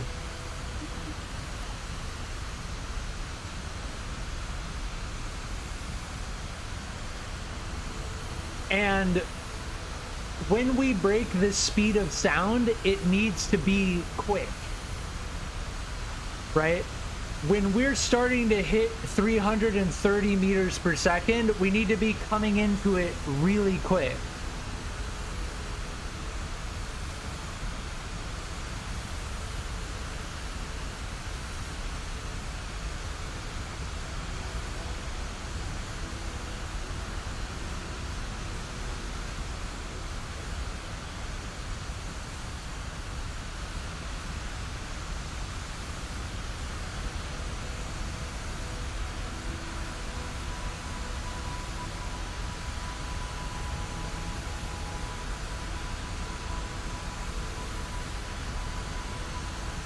I really wish there were retractable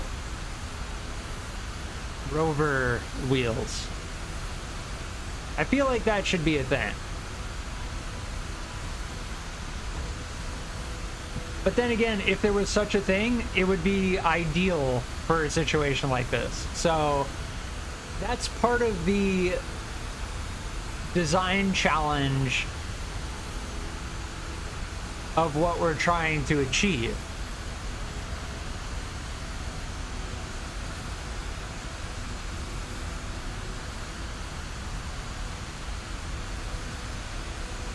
All right, I think we're almost reaching the point where we can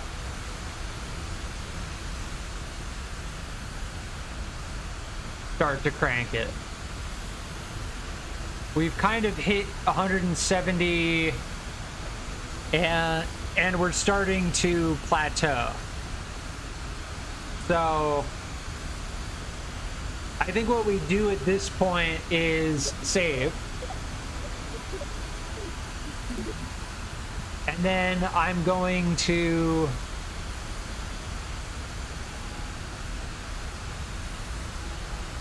go full throttle.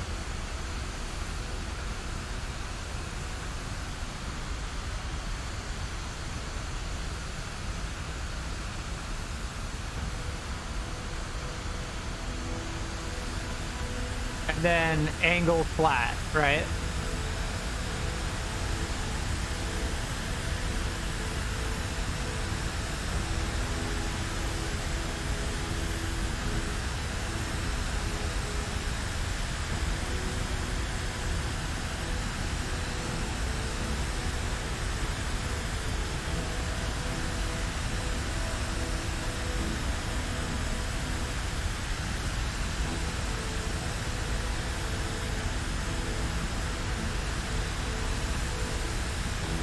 All right, we have broken the speed of sound at this point.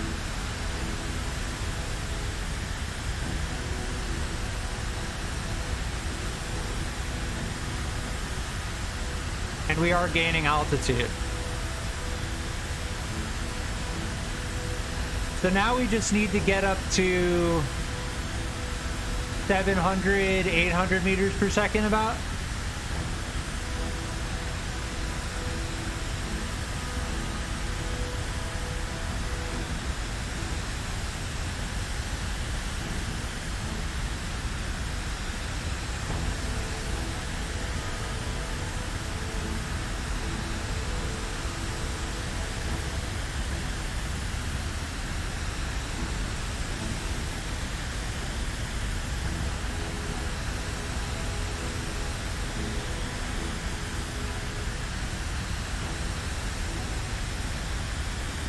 Did we lower the...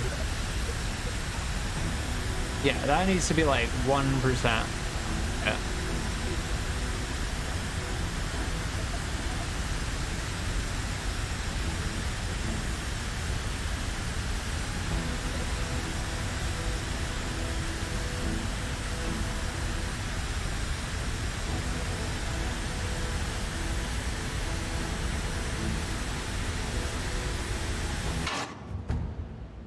And this is why I don't know who asked us before. I can't remember who asked us before, like, oh, do the wings need so many struts? Yes. Yes, they do. A huge part of this challenge as well is that you don't know if it's going to work until like 15 minutes into the thing.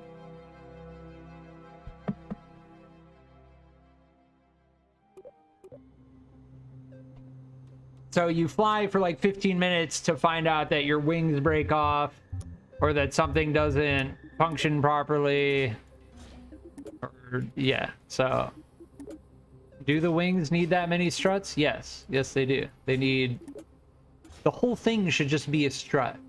The connection of the wing to the... Yeah. And we were just doing that without... You know what? I do care about symmetry because then it's going to fly at even more of an angle than it already does.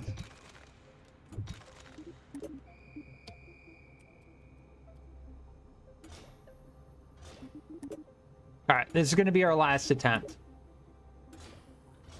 I had the authority limiter at 1%. 1%. And we were making it. We were pretty much making it.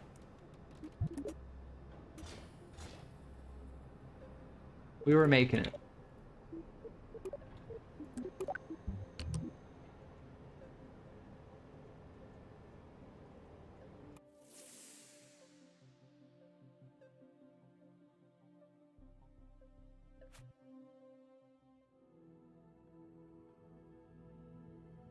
I mean, and let's get things straight.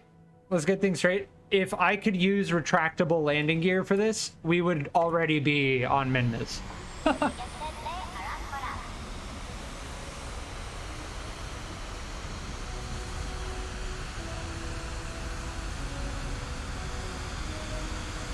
Let's keep it at like...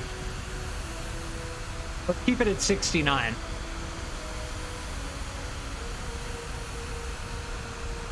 Keep the throttle at 69.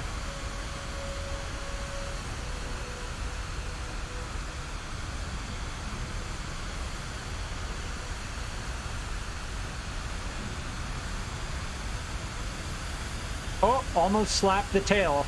We're okay though.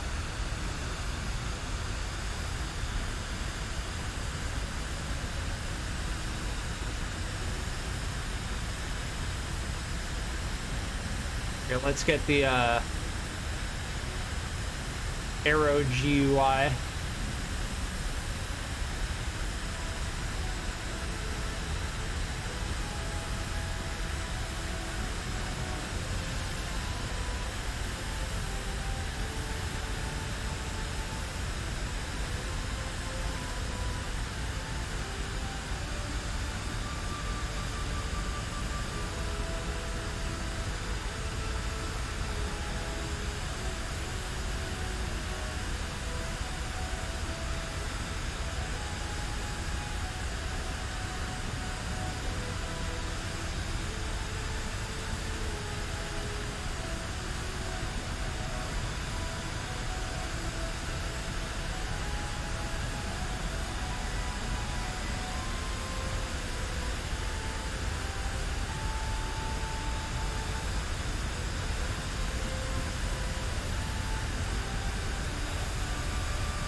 All right, once we start approaching...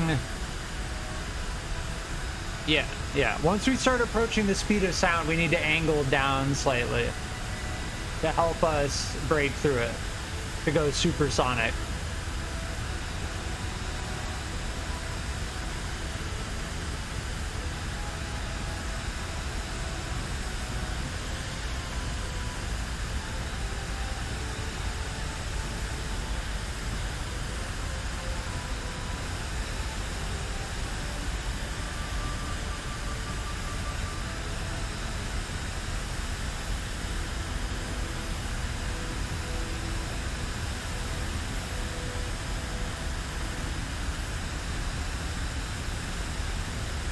I wonder if these solar panels, the solar panels are probably causing drag as well, right?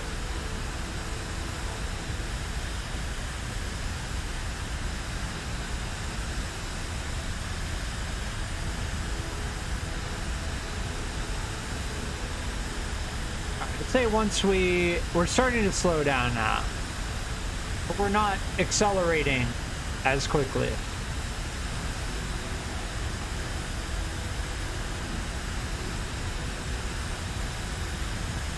Yeah, we're gonna hit 240. I'm gonna turn up the heat, and then we're gonna angle down slightly.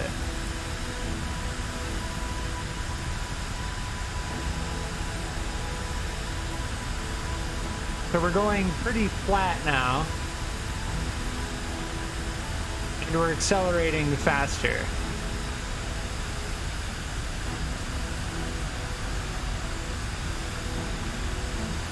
Yeah, there we go. Now we're going faster than the speed of sound.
Yeah, now we're getting real quick. All right, I need to make sure that this is at like 0.5%.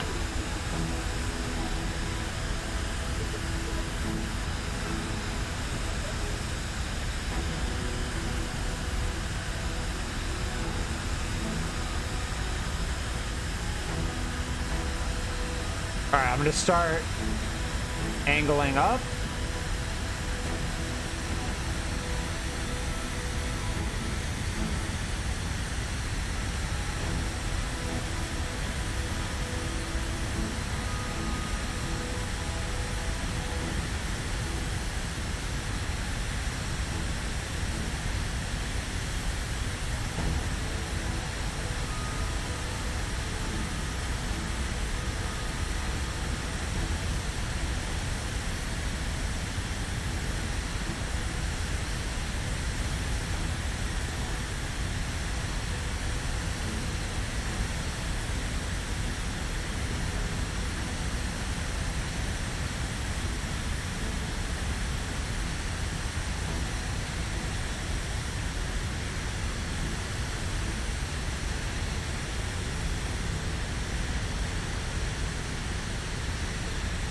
All right, we're reaching the vacuum.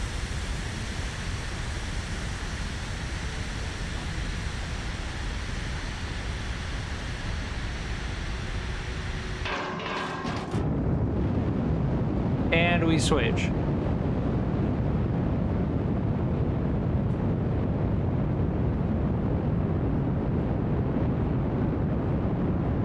Why is the gimbal not stopping us? Oh, I don't have RCS on. Oh, the lag.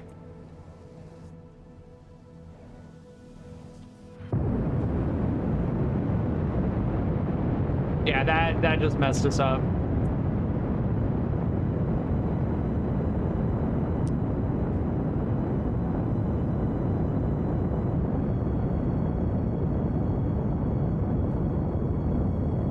So our center of thrust is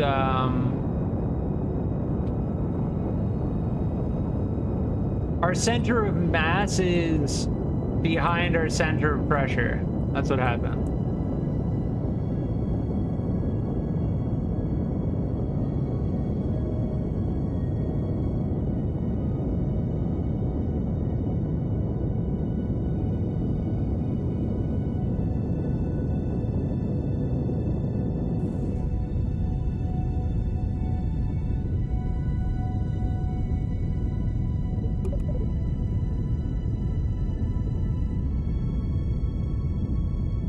We just did a backflip for good measure.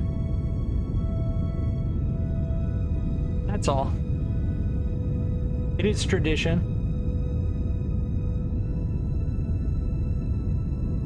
But yeah, we need to move the wings slightly back. All right, we're at 80. We don't actually need RCS on.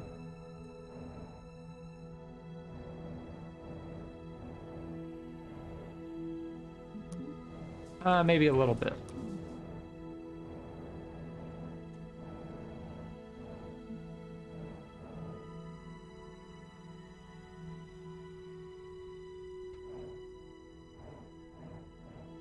All right, let's speed it up until we reach our apoapsis.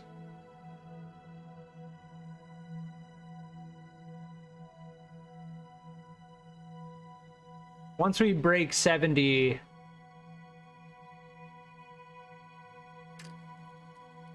there we go.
Are we gonna need more? I think we're gonna need more oxygen. Didn't we just add that full tank though? Yeah.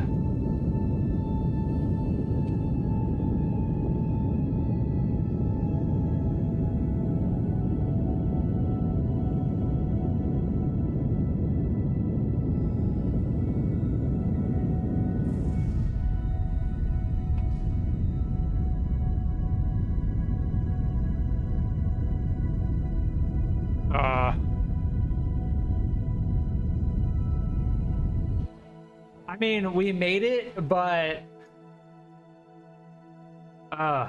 that first one we got was so good. The design requirement, I don't think anybody's achieved this. I don't think anybody's actually achieved this. The design requirement of needing rover wheels on an SSTO, I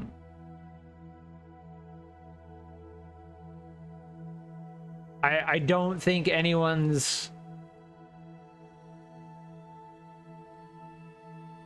made it to Minmus using an SSTO rover. I'd love to see somebody make it. But as far as our attempt for today goes, I think this is as good as it's gonna get.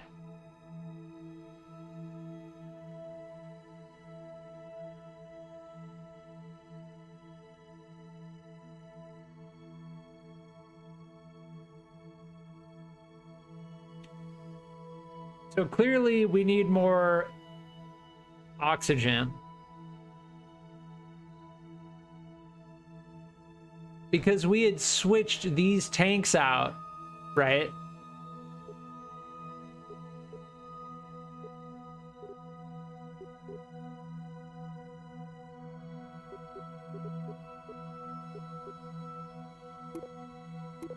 These are just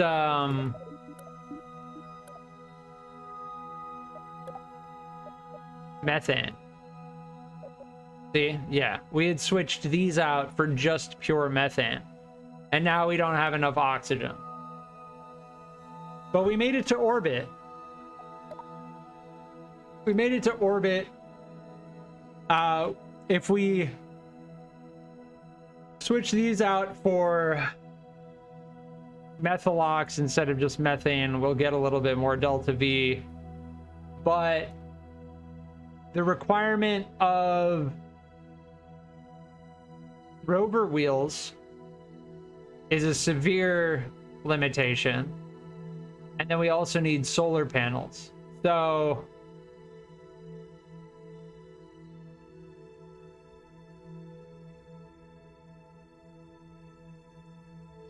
I'd love to see somebody successfully do this, but I don't think it's possible, personally. Because the requirement, let me just explain, and then I'm gonna leave the stream off. The requirement of rover wheels requires you to have the rover wheels attached to the SSTO from beginning to end. That means that when you're trying to take off and reach orbit from Kerbin, those rover wheels are causing a significant amount of drag the entire time. Then you also need solar panels to power the rover wheels while you're on Minmus. We're gonna continue to try. I think in the next Kerbal stream, I'll continue to try this because it's a cool challenge. But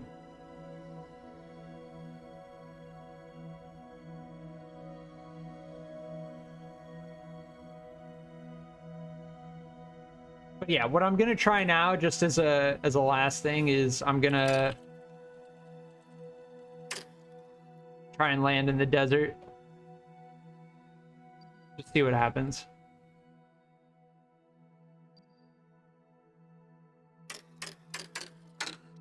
We burn retrograde, we should be able to get our periapsis low enough. Yeah, I don't know what I could be doing differently. I'd love to see other people's designs. I'd really like to see somebody succeed at doing this. The challenge being SSTO rover that can take off from Kerbin in a single stage, reach Minmus, land on Minmus, drive all the way around Minmus, take off, and then return to Kerbin.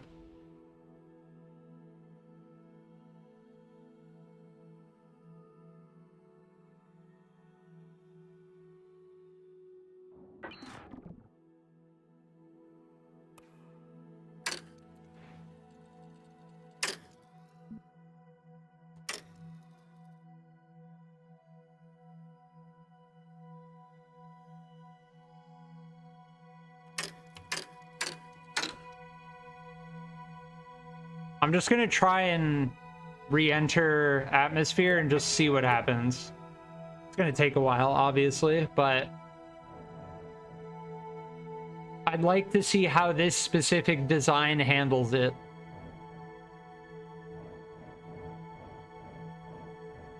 But yes, this challenge is very difficult. That's why it's called a challenge. All right.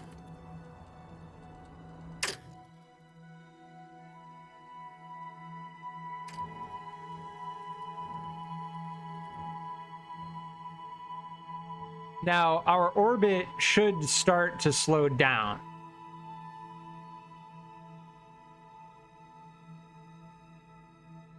51 should be enough. Yeah, our apoapsis is starting to decrease, see? I'm not going to take it off of 4x time warp because it's going to take forever otherwise.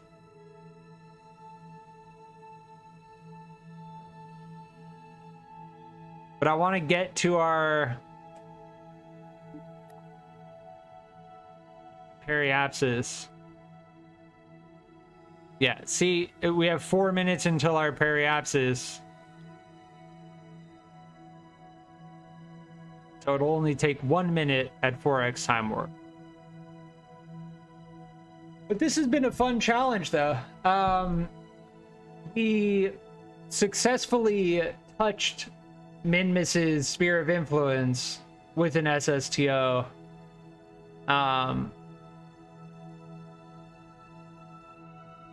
I'm starting to think what you really need to do is plan your burn in such a way that the Mun slingshots you to Minmus. It's a Minmus. Min-Mun.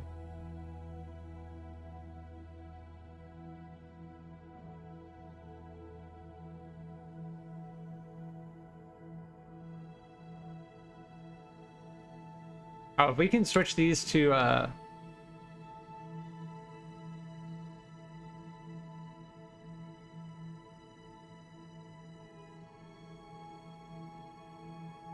air breathing mode, maybe we can catch some atmosphere.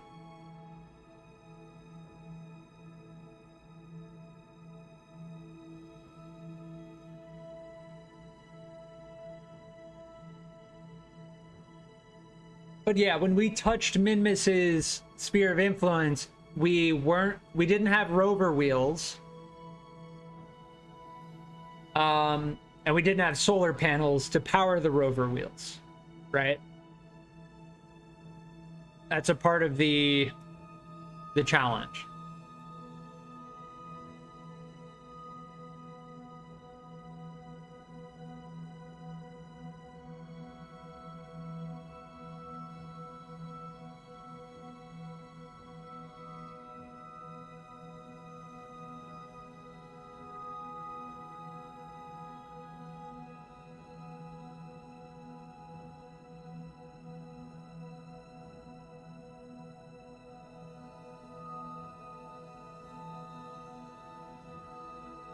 Yeah, I don't know why one of our engines has...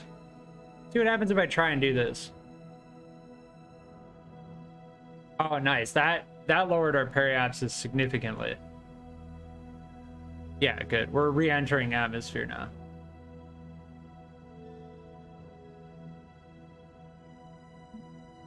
We're gonna be free-falling, but... Oh, also, this velocity would be...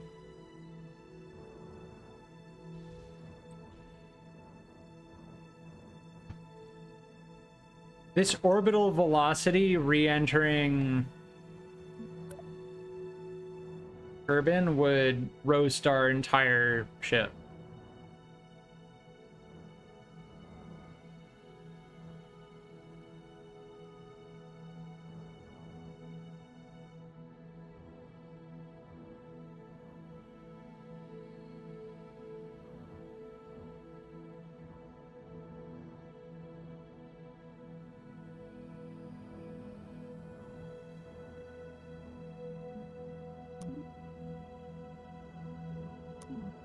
Yeah, RCS isn't going to do anything. Because again, we don't have any oxygen. We have fuel, but we don't have any oxygen. I don't know why these are saying 0. What? No, we definitely have fuel in all of these. Yeah.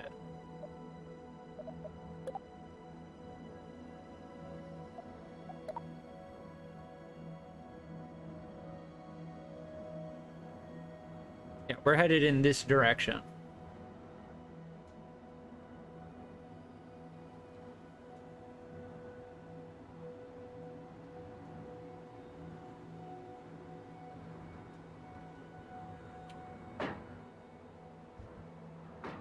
Yeah, I don't know. Oh, they're kind of firing.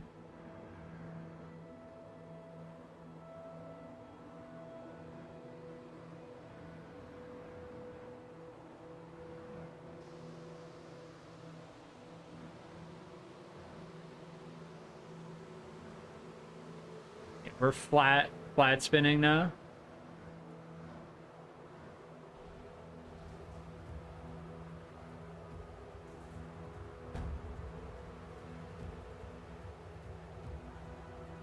Ah, there we go.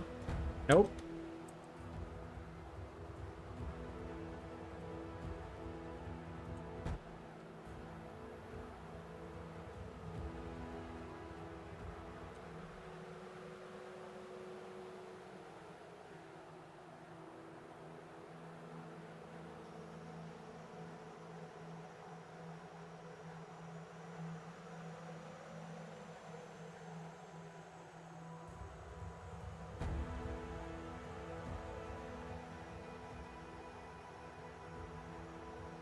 Yeah, I don't think we're going to be able to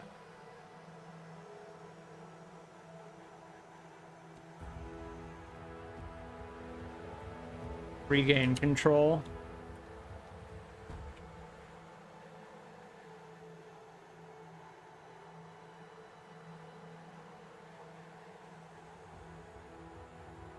Oh, it's kind of chasing our...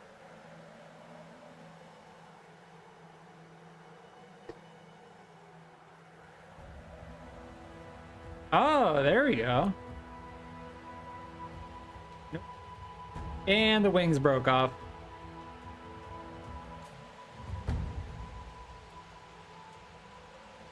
Actually, no, the wings didn't break off. It was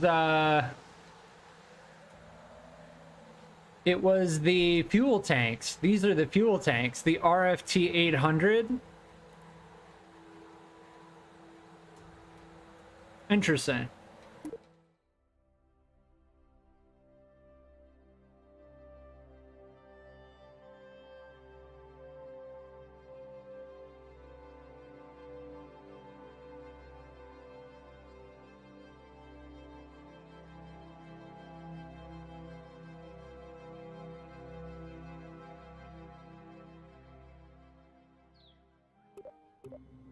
But yeah, in regards to load times and watching my ship deteriorate, the performance has not changed at all since the update. Yeah, the RFT 800, one of these broke off. But as for this design attempt, it's been a good attempt. We got this thing into orbit. As for returning, it didn't really work out. But I'm going to keep this design in mind. We did get a similar design without the rover wheels, without the solar panels. We got it into Minmus's sphere of influence briefly. I will be keeping this design in mind. But this design, as it stands right now, is not going to complete the requirements. So I'm going to try again. I'm going to work on it off stream a little bit here and there. And